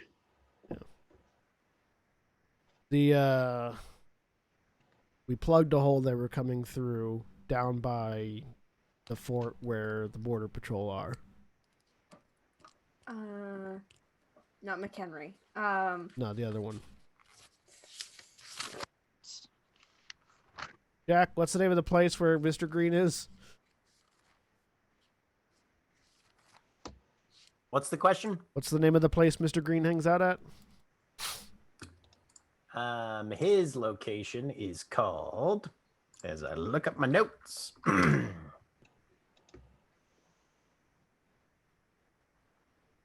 Armistead. yes, Fort Fort Armistead. Armistead. Yep. I was like, I know it's that Yeah. that one fucking Civil War general from Gettysburg. We plugged the hole. We plugged the hole down by Fort Armistead, but they're still getting in, obviously. 5 years ago, Gracie Arundel disappeared at that Hamlin. park, Hamlin Hanlon Park, Park. where Wax Henri and Joey Hot Sauce were at. Presumably, from what he told us, Followed Wax Henri into the hedge.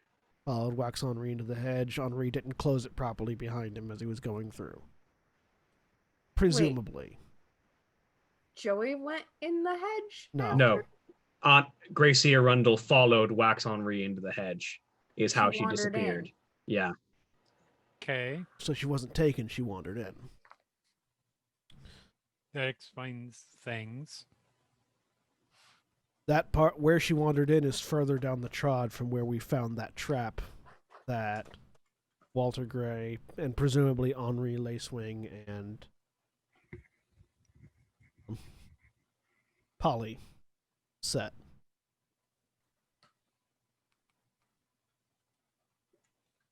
But that was later. We have Yeah. a series of letters that were going back and forth between Walter Gray and someone else. Who we can presume, based on Henri. information right now, might be Wax Henri. Might be Wax Henri, but we can't confirm just yet. From who to Wax Henry? Gray. Walter Gray. Okay, right. Yeah, between the two of them. About a privateer. Yes, about them hunting a privateer, which started Yeah. happening just after Gracie disappeared into the hedge. The year after. The year after, yeah. Mm-hmm. Okay. You met and talked with Gracie's father. Yes. And she'll lay out the information we got from Gracie's father. Okay. We know she was trying to get in contact with him but couldn't, based on the stories that we have in the book that you stole, pointing at Liz. Mm-hmm. We know she's trying to build a Sentries. family. Maybe sentry, 2 footprints in the snow outside, back of the house. Picture? Yeah, share the pictures of the footprints. Yeah. Mm-hmm. Hob, maybe? Do I know of any, like, have I ever seen any hobgoblins that misshapen? You haven't, but hobgoblins come in all shapes and sizes. Yeah. The as let's see. Do you guys think Akujin or Megan, either of them, would have been to the goblin market at any point in the Yeah. last? Yes, absolutely. Okay. Yes. Yeah. The thing that it reminds you most of is the blunderboars, the market security, the guys that are basically gorilla arms up front and teeny little legs in the back. But Yeah. this one is Half and half, left and right. left Rather and than- right rather than front and back. But those are Or also top and bottom. those would also be classified as hobgoblins. Oh yeah, they absolutely would. So some sort of misshapen hobgoblin, probably. Or something else. Yeah. That seems likely, but who the fuck knows? Yeah, can't confirm, but potentially. What did the prince look like again? One big foot, there was one there small was foot. there was one like regular small human-sized foot and one enormous foot that looks like the toes had broken out of a pair of boots because there was a boot print and then some toe imprints in front of the boots. And like at least in my drawing, they're kind of sharp. Look, it might be like claws or something, possibly. Like claws or long toenails. Yeah.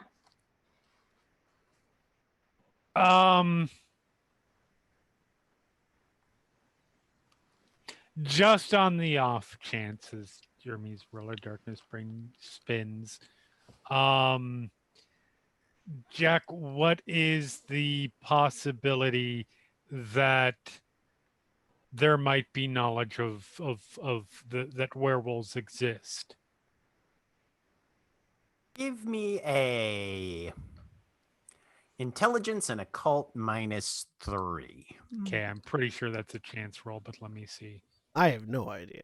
I'm just gonna Were say that. werewolves mentioned in this campaign prior, or was that a different campaign? Liz Believe- saw a bloody dream, but I wasn't sure if it was That was a different vampire, one. werewolf, or something. Was there a park that was intelligence said to have it like werewolf presence, or was that vampire? That was Walking Shadow. That was Walking Shadow. Okay, I'm mixing up your There World of Darkness was. games. I You do said- know that there's. You said Sorry. intelligence occult? Intelligence occult. Yeah, that's definitely a chance roll. We do know there are other Nope. Okay. supernatural things because Raven's not the right name, but the changeling that we were tasked to go and like call off from lurking around and being menacing in was it like the Silica or something else like that at another park like when we first got out, that was one of the things we had to do to pay back either getting the IDs or something else for It like was the getting the assistance IDs. when we first got out. I was getting the IDs. There was so we do know that there are other supernatural things that aren't just changeling. I mean, we also know that because Adele talks to ghosts. Yeah, that too. Yeah. Yeah. But knowledge of specifically werewolves, I don't know if any of us have. Yeah, no, I don't think so. Yeah, no, I 'Cause don't I'm think gonna be- werewolves specifically Yeah. have come up. Mhm. Would it be fair then? I want to make sure I'm not meta blah of just because I'm sorry, that is a perfect movie werewolf sign right Oh, there. absolutely it is. Of just saying, are werewolves a thing? Because that sounds like a fucking werewolf to me. Who the fuck knows? I wouldn't put it past a Fae to make a werewolf. I wouldn't. I both hope they aren't and are, but I have no idea. I hope they aren't because that'd be terrifying. I hope they are because that'd be one hell of a fight. You're weird. I just sort of hold my arms out, I mean, that would be a hell of a fucking fight. right? Or a hell of a other things. Mm. All right. That too. But anyway, Well, I mean, there's folks like Diego, though. yeah, and I wouldn't put it past one of the gentry to make something like that. Let's look over at Megan. Diego, Wolf Boy. Okay, My lieutenant. fair. Thank you. Yeah. And she definitely had a Yeah. He's my lieutenant. He's a right. No, He I looks see. like a- He was at the bar. he looks like one of those people that go to furry conventions. Except his is real. Right. Yeah.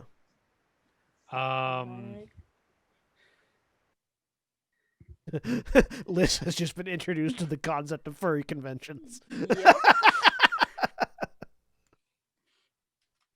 Anyway, I think this is information that at this point it needs to be brought up to Papa Sledge. And there's another question here. At this point, we haven't told anyone higher up about the existence of the privateers. They need to know at this point, I think. Someone does. Nobody. Papa Sledge and Blue are in the same motley. Blue's one of the ones they cleared. But maybe not. Is there a reason not to be? Is there a reason to be suspicious of Blue? Not at the moment. She's old. Yeah, but someone in the old guard is going to have to help at this point. Someone in the old guard's helping them. Yes, and that's the problem. But Tip Blue- hands. You don't do that when you're playing cards. There's a Blue is- difference here, though, Liz. we can't You're- get we can't get anything done without help from someone higher up. Also, Ghost Adele is so proud of Liz right now. also, Ghost Adele is just like, yes, finally, someone in this group. you don't tip your. There are also times when you strategically tip your hand. Yeah. If there's a privateer among us and everyone knows, it's gonna be a lot harder for them to operate. Panic. What? Okay. Just We panic at the drop of a hat and we're already in the middle of a war no one's talking about. I feel like more people knowing a privateer exists, even if it causes a little panic, is more worthwhile than them not knowing and getting carted off without being aware that there's danger.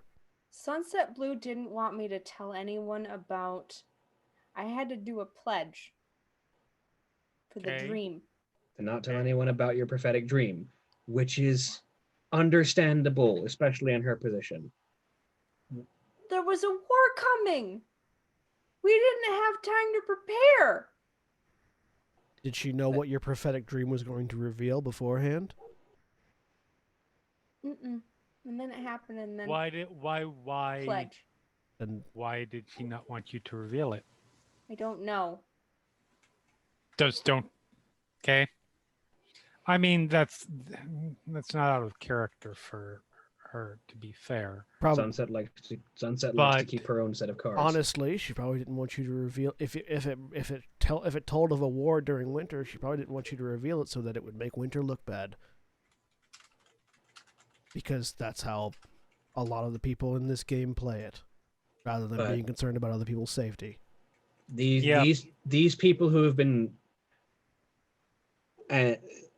Walter Gray and probably Wax Henri, who had been working at trying to figure out who the privateer was for years, cleared Sunset Blue.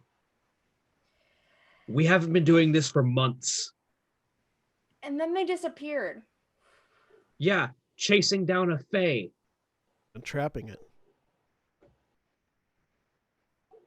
Who might have been, as is mentioned in the letters, their what's the exact phrasing? Fucking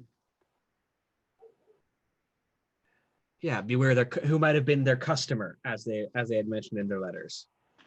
So, thoughts. Lots. If there's if there's a privateer, that's obviously, I understand the I think so. I see both sides of this because on one hand, yes, more people knowing is good. On the other hand, it would be tipping our hand to whoever it is, assuming that they're there now. And two, when we are about to gear up for war, do we really want people looking at each other saying, "Are you going to drag me back to the gentry?" Now is not necessarily the time. I don't like holding back information as a rule. Like I said the other night, more people need to know about the war. Definitely.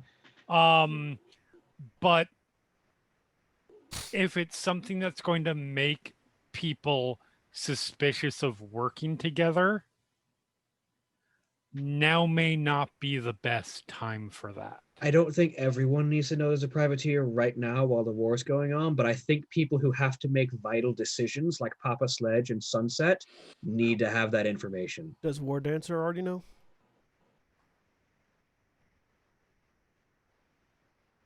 I don't think War Dancer does, as far as Did we're we not aware, at tell- least. did- Oh yeah, they fucking need to know. Yeah, then War Dancer at the very least. They needs to really, know. really need to know.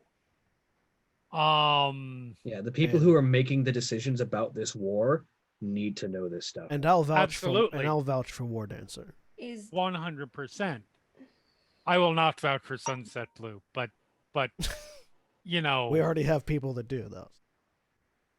Like, yeah. are people who have devoted their several years before they disappeared into hunting this privateer vouch for Sunset Blue? Well, I don't think that she's involved, but I'm not willing to. I don't know well enough to vouch. So if somebody else has, awesome. can Liz use her panamancy right now? Sure. Yeah. About this plan to kind of tell. Is the that a higher ups. once per day thing? Yep. You've already Once, used it. no, today. it's a once per chapter. a once thing. per chapter thing. Okay, cool. Never mind then. Yeah. Yep. mhm. Once Yeah. per session. Once per session. Once per session. Cool. Okay. Never mind then. It's wits and composure. Yes, it is. -1, because, Yep. you know. Uh-huh. 2 successes. And she's specifically asking for what again? So about this, basically trying to assess this plan to tell the higher up. She's worried about Sunset Blue, less worried about the summer angle, because as far as we haven't done a whole lot with them, and they seem fairly like straightforward. But yeah, kind of assessing that plan basically. Mm-hmm. So you look at the lamp off to your side and let that light burn into your best functional eye. Glance off to a vacant spot on the wall. And the blob is a little hard to interpret. It's kind of got a chunky bit and then a longer bit and then some weird fuzzing around one end and suddenly, and Jeremy, I'm going to put some words into your previous character's mouth. Feel free. Suddenly something comes to your mind that Adele told you once.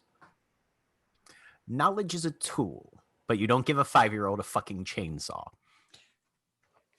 I mean, she definitely would have said that. She 100% would have said that.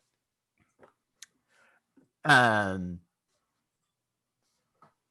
the sort of like you can see the virtue in definitely telling people who need the information to make wise decisions. Absolutely. You can also see the risk of just dropping this kind of news on the entire freehold, Yeah. especially during such a tumultuous time. And your only sort of resistance to that side of the argument is when is it not a tumultuous time? Mm-hmm. When is the good time to tell people that at some point in the past and possibly still active, changelings were working with the true Fae Yep. in this city that everybody is still trying to scratch out a safe spot for themselves in? Mm-hmm. Mm-hmm.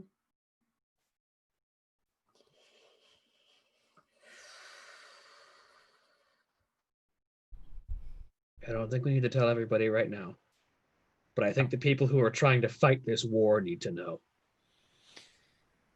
At the very least, like with Joey Hot Sauce, when you provide new context for past events, it can change the way you perceive others' actions.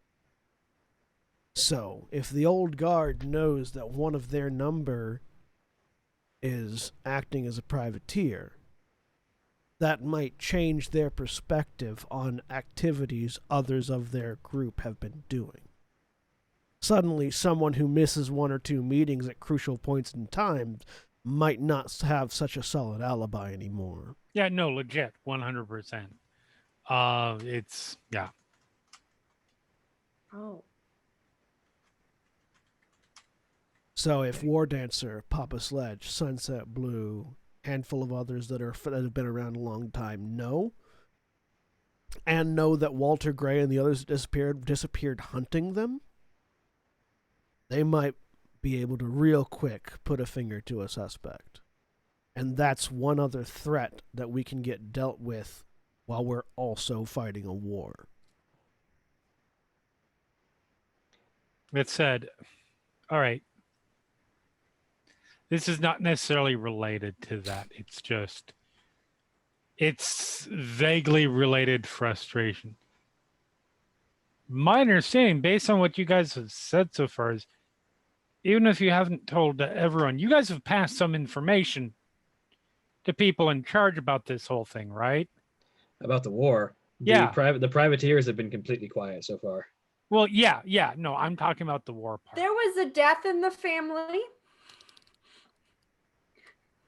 Right? So A couple. I know. Summer's fully aware. We've been fighting it. And Sunset Blue, at least in spring, is aware, and so is Autumn knows after the firefight that just went down here. Winter knows too. They just don't tell anybody. Okay, but we need to be clear here.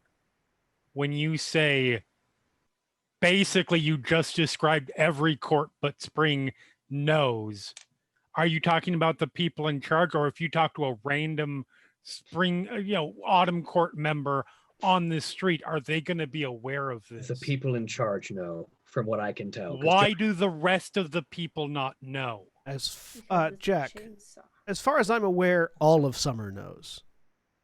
Give me, anybody who wants to know about their personal court, give me a wits and politics. Mantle apply? How about, Yeah, mantle would apply. Mm-hmm. Because I would just assume, based on the number of losses we've had, that all of Summer knows. Oh, never underestimate how many losses can be.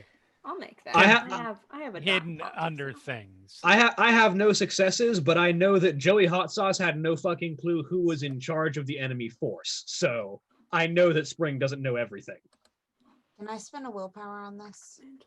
Yeah.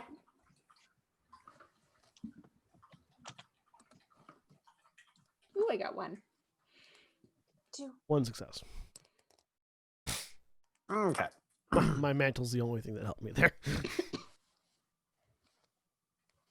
So Larkin Les.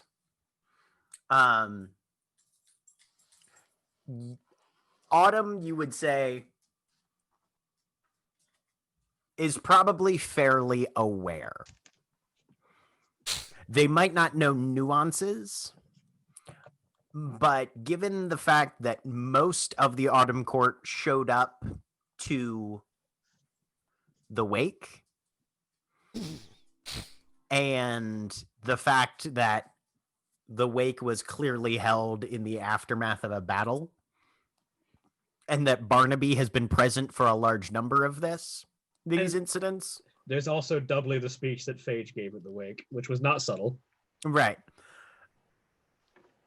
Any of Autumn who didn't know is probably digging the fuck into this. And if you know anything about Autumn, they are very good at ferreting out information that they want to learn. If you don't know, now you know.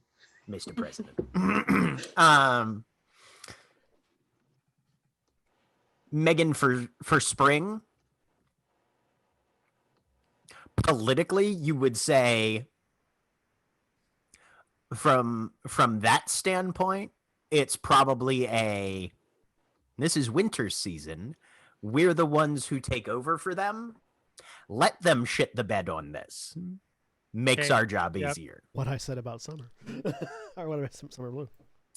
Oxygen for summer, they know. They just don't have a fucking target because none of the intel has been delivered to them. Yeah. So they are most likely camped out at Fort McHenry, have all the guns cleaned, all the blades sharpened, and are just waiting for someone to give them a goddamn bullseye. Yeah.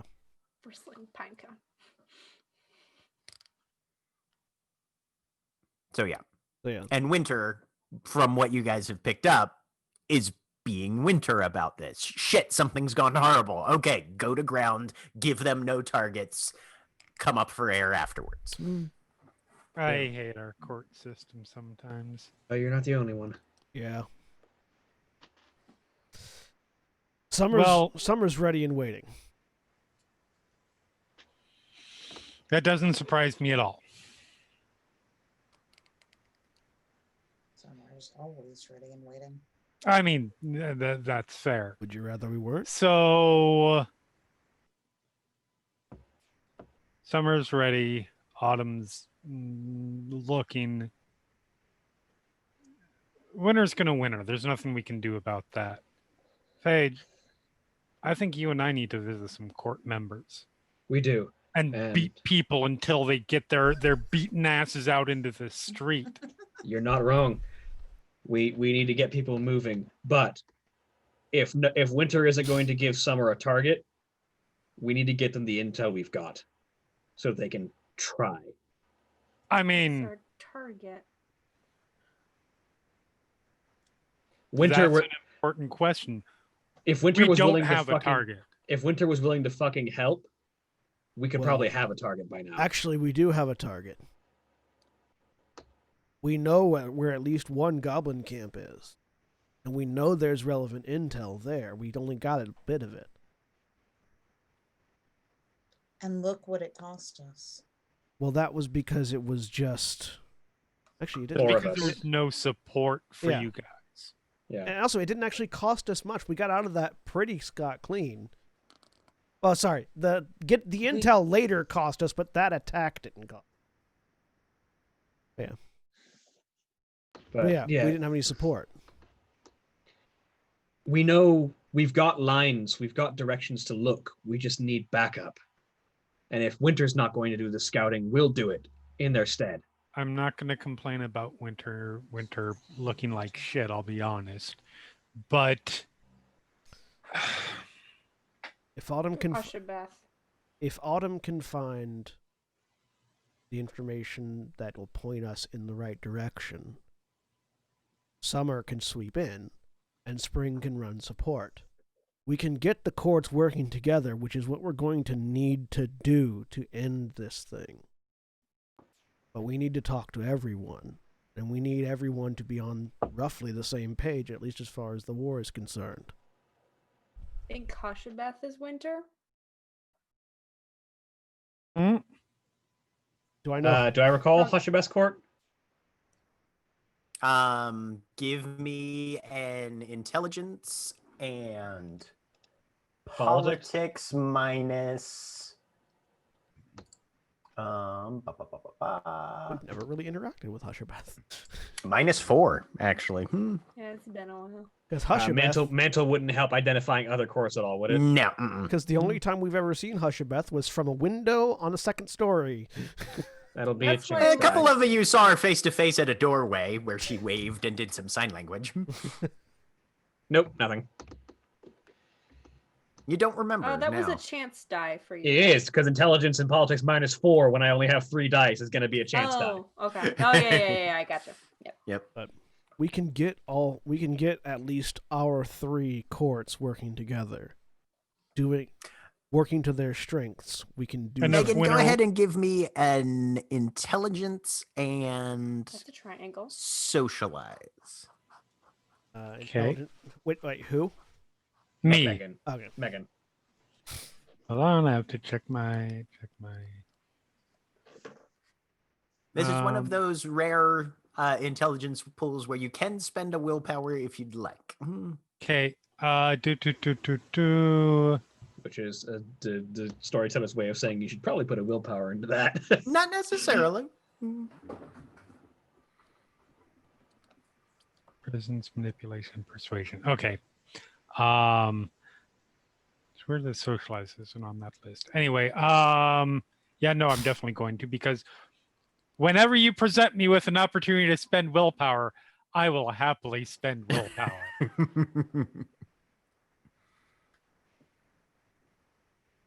Good fucking thing I spent willpower. All right. With 2 successes. If they are looking to get the word out to the most people as quickly as possible and have the biggest social influence, there is a specific designated keyhold venue for that very purpose. It's called the Commons. Yep. Time to crash our old party, I guess. No, it's time to set up a party. Ooh. Set up a war conference. It's First- time.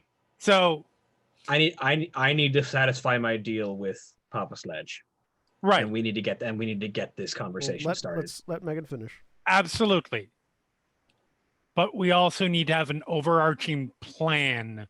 We can't just be like, okay, here's the vague thing. Now let me go do this and we'll figure out the rest later. So here's, I think, here would be my suggestion to you guys.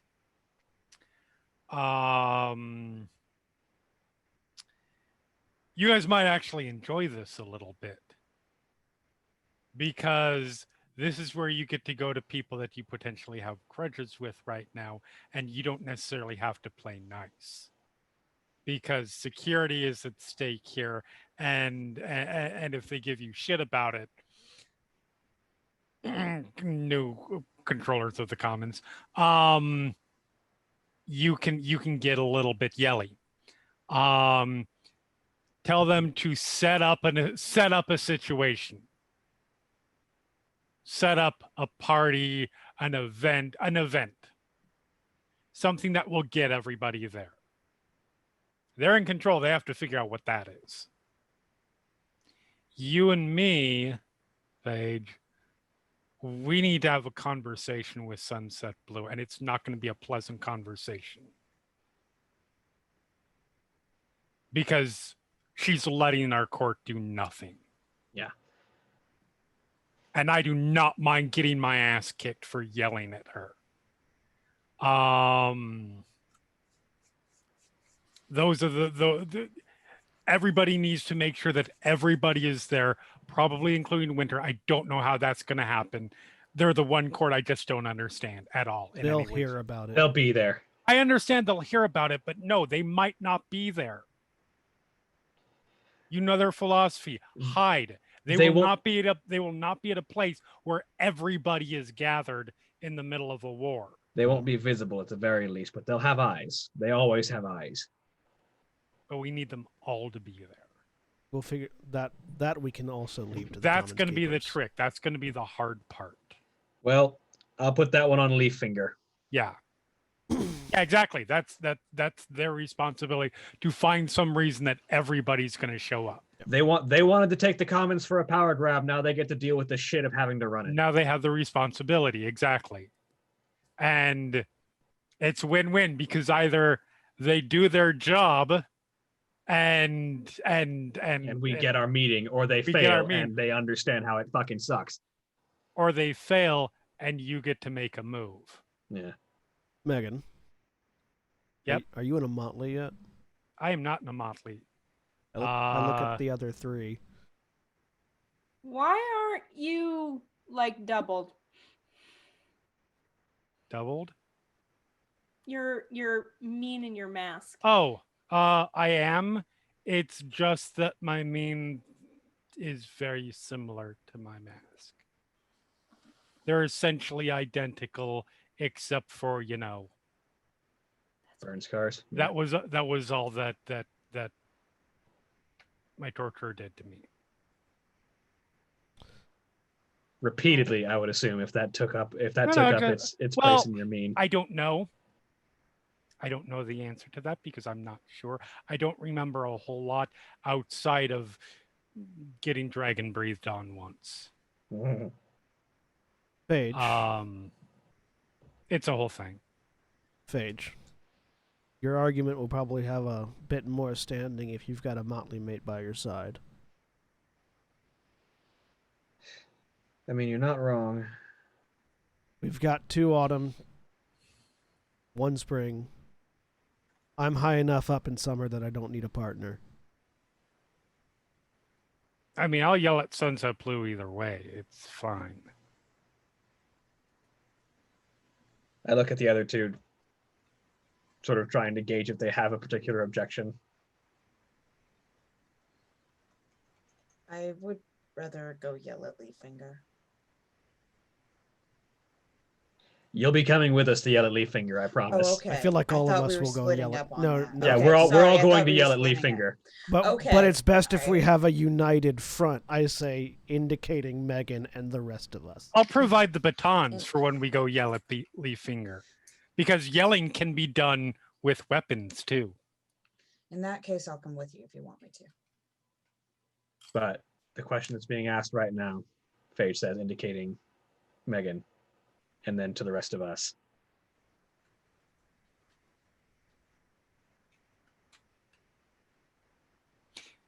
I don't think you're making it clear to everyone. They're asking No, I it. get. She's asking if y'all want me in the motley. Oh. There you go. And the penny drops. You guys are real good at communication. Phage understood what I was saying. Yes, yes. I'm just curious, why haven't you joined a Motley?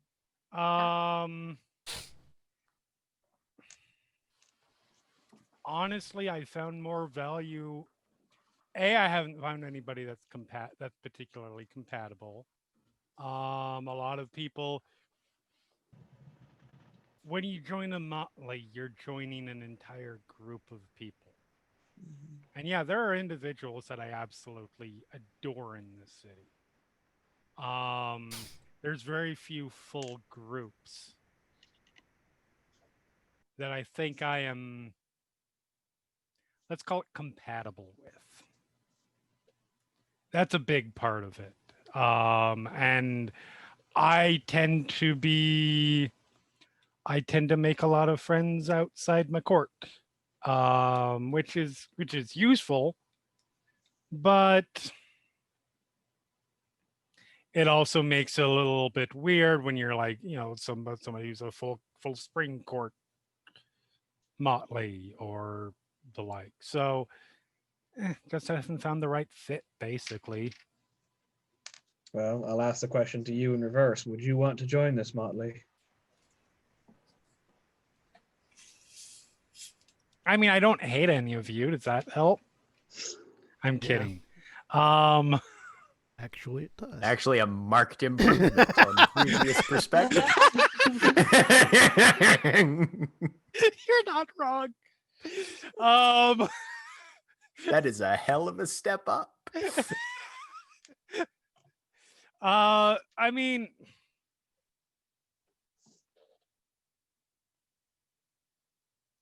how about this? I would certainly be willing to give it a go. I don't know how regularly you guys renew your pledge. But Is it possible to have someone pledged into a motley on a different duration than the rest of the motley? Only if the the cost balances out, because there's some durations that are basically same cost, Right. Well, despite because like being a year, numerically. yeah, like you have to balance the penalties out. But Question. Because I was sworn in at a different time than the others were sworn in, does my year and a day run out at a different point? Technically, yes. So yes, it is possible to have different durations. I mean, do you want to swear in for a month? And I'll ask. I'd be willing to give it a month. And she looks over. Or at the other, if you don't want to do a full swearing, which I'm good either way.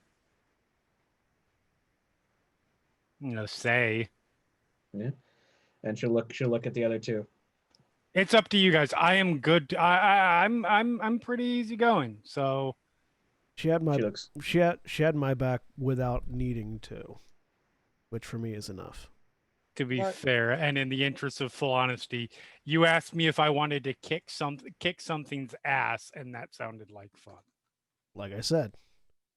And then when I fully explained what was going on, you didn't back down. No, because But yeah, like duration cost, a moon and a season are mathematically the same cost. So you could do either one if you were doing one. Yeah. Lark will look at this. Mm, Can you break and enter? I can do that list. I'm so not can- the best at it, so but I'm not can I. bad at it. Okay. It's not my skill set, but once you break and enter, if you need somebody, knocked out, I can do that. I run a gang. I feel like the question is a building or a body cavity? Because Yeah, no to the yeah. first and yes to the second. Exactly. And listen, I'm also, to be clear, if you guys are not comfortable with that, I'm okay with that. You guys literally, you're still dealing with some things right now.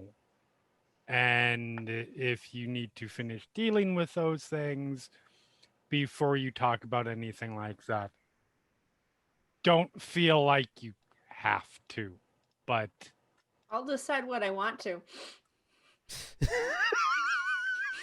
that's exactly what I just said. So good.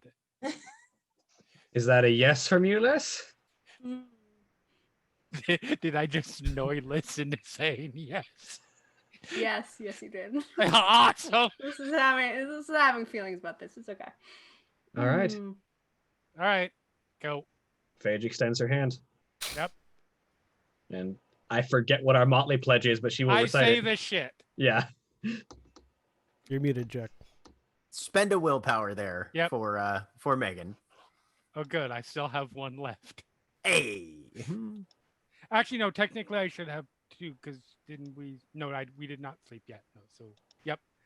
Okay. Cool. All right. I need to go talk to Papa Sledge. I got a deal to fulfill. I'll drive. And then we're gonna go have some yelling contests. My favorite kind of contest. That's Can not the true. yelling contest involve any stabbing? If they get too uppity, maybe. I will bring my knives. Bludgeoning is usually better when you're trying to get when you're trying to make alliances. I will bring a lead pipe. Lark There just you- kind of plays with Adele's switchblade in her hand. Well, bye. I'm gonna go sleep. Hey, so let's fucks off for a nap. Yep. Who's going to Fort? Akajin, Phage, anybody else? I'll go. I haven't seen my buddies in summer. You literally went with me to the armory. That doesn't count. There's only like a couple people there. Yep. So you guys drive down to Fort McHenry. Akajin lets you all in to the summer fortress. Phage will bring the copies of the letters for her. Copies of the letters. Yeah, copies of the letters. Okay. We also have copies of the Book. book. Yes, also copies of the book. Okay. Right. And as you step into the dining hall, here in the mess, there are a lot more people present than there were earlier today. And you can cut the tension with a knife. This is a group of people who are just looking for an excuse. Despite it being the exact opposite time of year of their season, the attacks, their losses, the injuries suffered, and the inability to strike out and wreak some havoc on their known but unlocated foe has Summer at a boiling point. You can tell. Look over at Phage. You want to talk to Papa Sledge and I'll go talk to War Dancer? If we can get them both in the same room, that might be better. Well, let's go see Sledge. Do I see War Dancer anywhere? She's off in a corner, yeah. Mm-hmm. You go head over to Sledge. I'll go get War Dancer then. Phage will make her way over to Papa Sledge. I head over to War Dancer. How's the bikes? Doing good. Everyone's bringing in money. So, my Motley's got some intel that we want to share with you and Got a Papa Motley, Sledge. finally. Yeah, I joined up with the Unlikely. Okay. Intel? Yep. Spill. Paige has got it and some papers to hand out. We're going to go talk with Sledge and you. She spins the tip of her knife on the table, grabs it. Also, All right. I don't know if you've been watching the news, but apparently there have been a lot of muggings happening throughout the city. We're up in double digits. Pretty certain those are all Hobbs. Taking fingers, Right. taking body parts. So if any of the folks want to get out hob hunting, looking into those muggings, probably a good way to spend some energy. All right. If we need to burn it off, we will. Yep. Let's go see what you guys picked up. I'll lead her over to where Phage is meeting with Sledge. Sledge is seated now, no longer bedridden. His wounds have apparently been on the mend enough that he's able to get around a bit. And he's pushing away a plate of food as you come in, Phage, with Akujin and War Dancer right on your heels. All right. So, did you find us a place to point some guns? Found a few important details, actually. And we've definitely got some targets, if nothing else. He pounds a fist on the table. All right. That's what we've been needing around here. First off, she Tell says, me what you got. planting the copy of the book. Here's a copy of that book we've needed to get you. All right. Second, Kids' tales mostly? written from the perspective of the queen, our target. All right. Well, that'll give us some insight, maybe. Sets it aside. Second, Next. not directly related, but for your eyes only, she says, pointing at War Dancer and Papa Sledge, and she lays the letters out on the table. But not directly related. Someone in the old guard's been privateering. I mean, probably not. Gray, Wax Henri, Polly, and Lacewing were looking into it, we figure. At the very least, Henri and Gray were communicating back and forth about it. We figured that's what they disappeared, and we also found where they ended up. All right. Trapped, Where was that? Trapped in the hedge in some sort of repeating moment. Trapped with one of the hosts. There's a non-zero chance it might be the customer of this privateer they were looking for. You see both of them sort of taken aback by this kind of information. And War Dancer immediately snags up the letters and just starts paging through them. Doesn't look like... No, I can see where that would come. There's got to be more to this, but that's not bad conclusions. We found these letters scattered around the city, so there might be more out there. Well, if we get a spare moment, it might be good to hunt down any others that we can find, if there are any. But that's a question for another day, like you said. What else do you have for this war? So, immediately, I will go over the details of her disappearance and how Joey Hot Sauce figures into having been present at the time, with Wax Henri being the potential way that she ended up in the hedge. All right. Around that area, we found a goblin camp where we got that book. Oh, no, that was down by Fort Armistead. Sorry, that was by Fort Armistead. Yeah. Sorry. Yeah. The gateway closed by Fort Armistead led to a goblin camp, Where we got that book. which is still standing. If we can find a path back to it, that's definitely a hard target to hit for more intel. Get out of the way, but if that's the best target we've got, that gives us something. And if the camp is still there, that can undercut at least some of the numbers in her forces. We want to get working with some of the other courts. Maybe see if Autumn can help us get some more intel. All right. They're good at If finding you can stuff. if you can find some traction on that end, that'd be good. And But Phage don't looks worry, up- we'll get Phage- traction. Phage looks over at Megan, and we need to start kicking some tails in spring to get them into gear.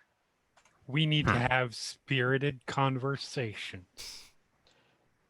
She smiles.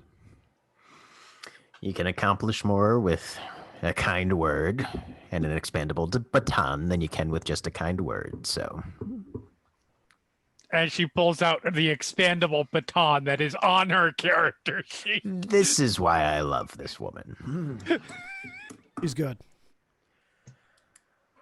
So, All right. Our We'll next put stop- together a battle plan for Yeah. what we can do with the Hobgoblin camp. Gail's got a little bit of extra information from when she relieved your position there, so we'll put 2 and 2 together on that and come up with something actionable. Like I told War Dancer Sledge, the muggings that have been on the news, we're pretty certain those are Hobbs. Taking body parts so they can build a family for Queen Gracie. So if That's creepy as shit. Have Autumn look into that bullshit too. Also, if any summer folk want to keep an eye out for any Hobbs trying to hunt down normies, that'd be good. All right. And then our next stop is the Commons, because we need to put together a meeting about this. We haven't met since this war started. Which is Have you infuriating. been back to the Commons since then? No, but I'm about to be. Is there something that we should know? Did they Because get rid that of the sounds like a leading question. Did they get rid of the bar? Because I really liked that bar. No, they didn't get rid of that bar. Good. That would have caused a riot. Like, Leaffinger has solidified his hold. Go in, eyes open, Well, then he'd better be ready to fucking do something about this. and don't take shit.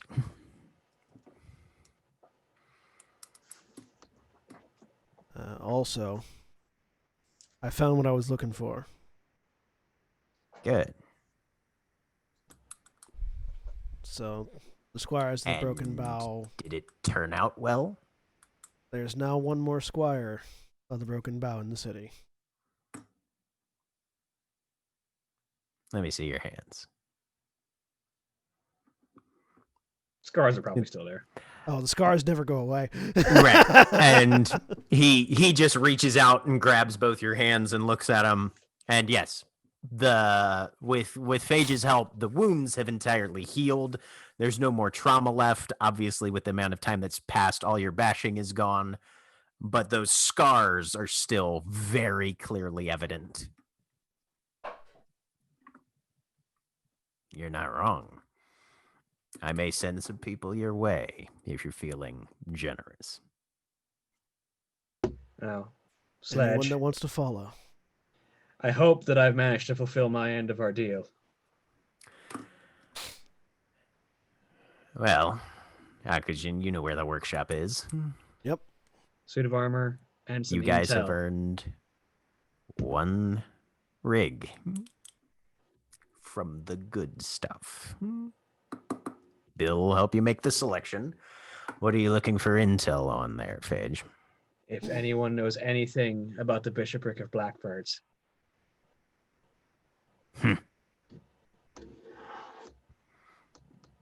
I'll get a dossier together for you. Thank you. I need to go get some fucking armor because it's gonna get violent soon. I'll lead you over. So the door swings open, and Bill Squires is hard at work at his forge. But on hearing you guys come in, he waves you off to one side for a moment as he finishes up whatever piece of metal he's currently beating the shit out of. And then comes over, wiping his hands on a rag. Yeah, twice in one day. I must be popular. You do good work. Also, we finished out the deal, so I sort of gesture towards Phage. You get to work your magic. Very good. All I've been told is the good stuff. Tell me what I can do. Step over this way.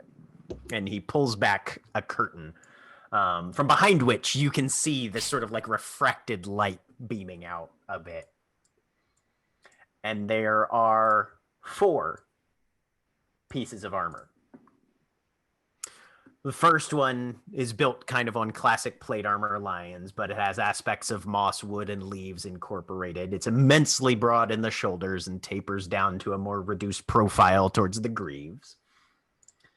The second is just a breastplate, no arm or leg armor, but it's apparently woven out of dragonfly wings and brass. It glints with an iridescent blue sheen, which distracts somewhat from, on further inspection, reveals a number of razored edges in the metallic joints of this thing.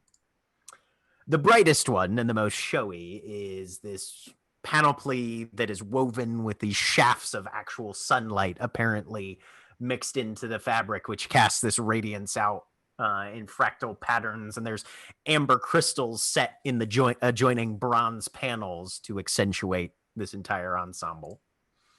Final one is pretty much the polar opposite. It's this ebony half plate smithed from elements of steel and what Bill says is hedge smog. And there's this thin fog of kind of acrid particulates just drifting off of it constantly. Oh, that's the one that looks good. Dope. Hakuji just says from the background. How do all of these look for the mundanes? It won't raise any eyes. This is solid hedge spun. As he kind of smacks the first one on the chest. It'll look like sturdy clothes, more or less. Good. Do you happen to have a mechanical rundown of these that I can take a look at? So the first one is called the Arfwigsgar. Its rating is 2/2. Required strength is 2. Defense penalty of 0. Your speed, however, is subtracted by 1. Okay. While wearing this armor, you can spend 3 glamour to increase your size and therefore health and speed by 1 for the remainder of the scene. Okay. As many times as you want per use, just it lasts for a scene. The breastplate is a toothwing cuirass, rating 2/1, required strength 1, defense 0. It actually increases your speed by 1. When you are the subject of a barehanded brawl attack while wearing this armor, the attacker always suffers a lethal damage.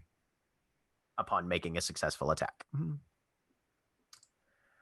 The bright, shiny sunshine one is the Corona's shell. Rating of 1, 2. Required strength is 1. No penalty or increase to speed or defense. This is the complicated one. While wearing this armor, you suffer a -1 to stealth checks because it sheds active beams of light. You do, however, gain a +1 to presence rolls just flat while wearing this armor. You can also spend 3 glamour to attempt to blind everyone within 10 yards while wearing this armor. You roll manipulation and weird. If your total successes exceeds the dots target has in stamina, they are blinded for the remainder of the scene. Friendly fire hurts with this, though. So you can't exclude anybody. It's everybody but yourself within 10 yards. And then the final one is the Miasma Shroud. Rating is 2/2, required strength 1, no penalty to defense or speed. While wearing this armor, you can make a weird roll or spend a point of willpower. And when you do that, you can gain either a +1 to stealth or intimidation dice pulls for the rest of the day. Your choice. God, I want that.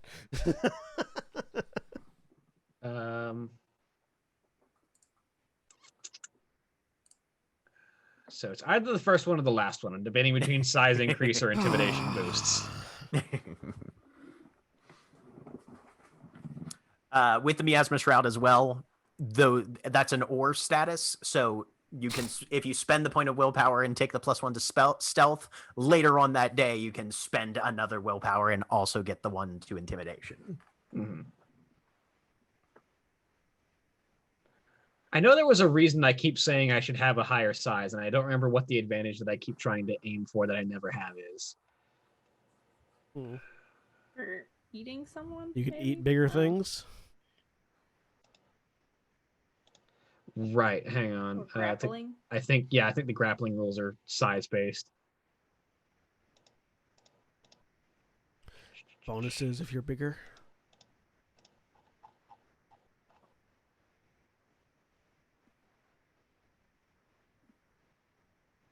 Yeah. It's been more relevant to her throughout the entire series, so I will take the size increasing plate. All right. So I will drop that into your journal then. That's what it looks like in its mean form. He can alter aspects as needed cosmetically, and the details are there. That's perfect for a spring fighter too. I sidle up to Bill and point at that last one and say, "What do I have to do to get my hands on that, Bill?"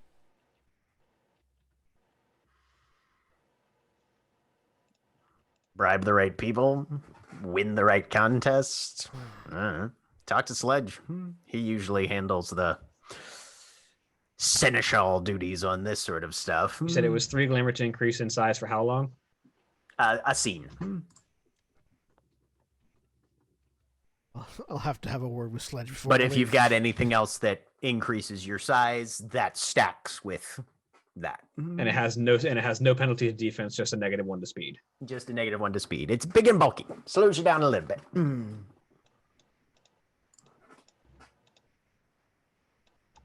Oh. Cool. It doesn't need another scene, but I will be talking to Sledge before we leave about it. Okay.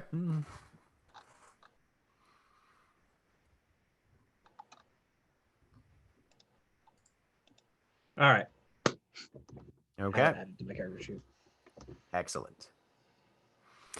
And with your first steps of your guys' plans on getting things done to get this war underway on the Keyhold side, that is where we're going to end for this week. Say goodbye, everybody. Bye. Goodbye.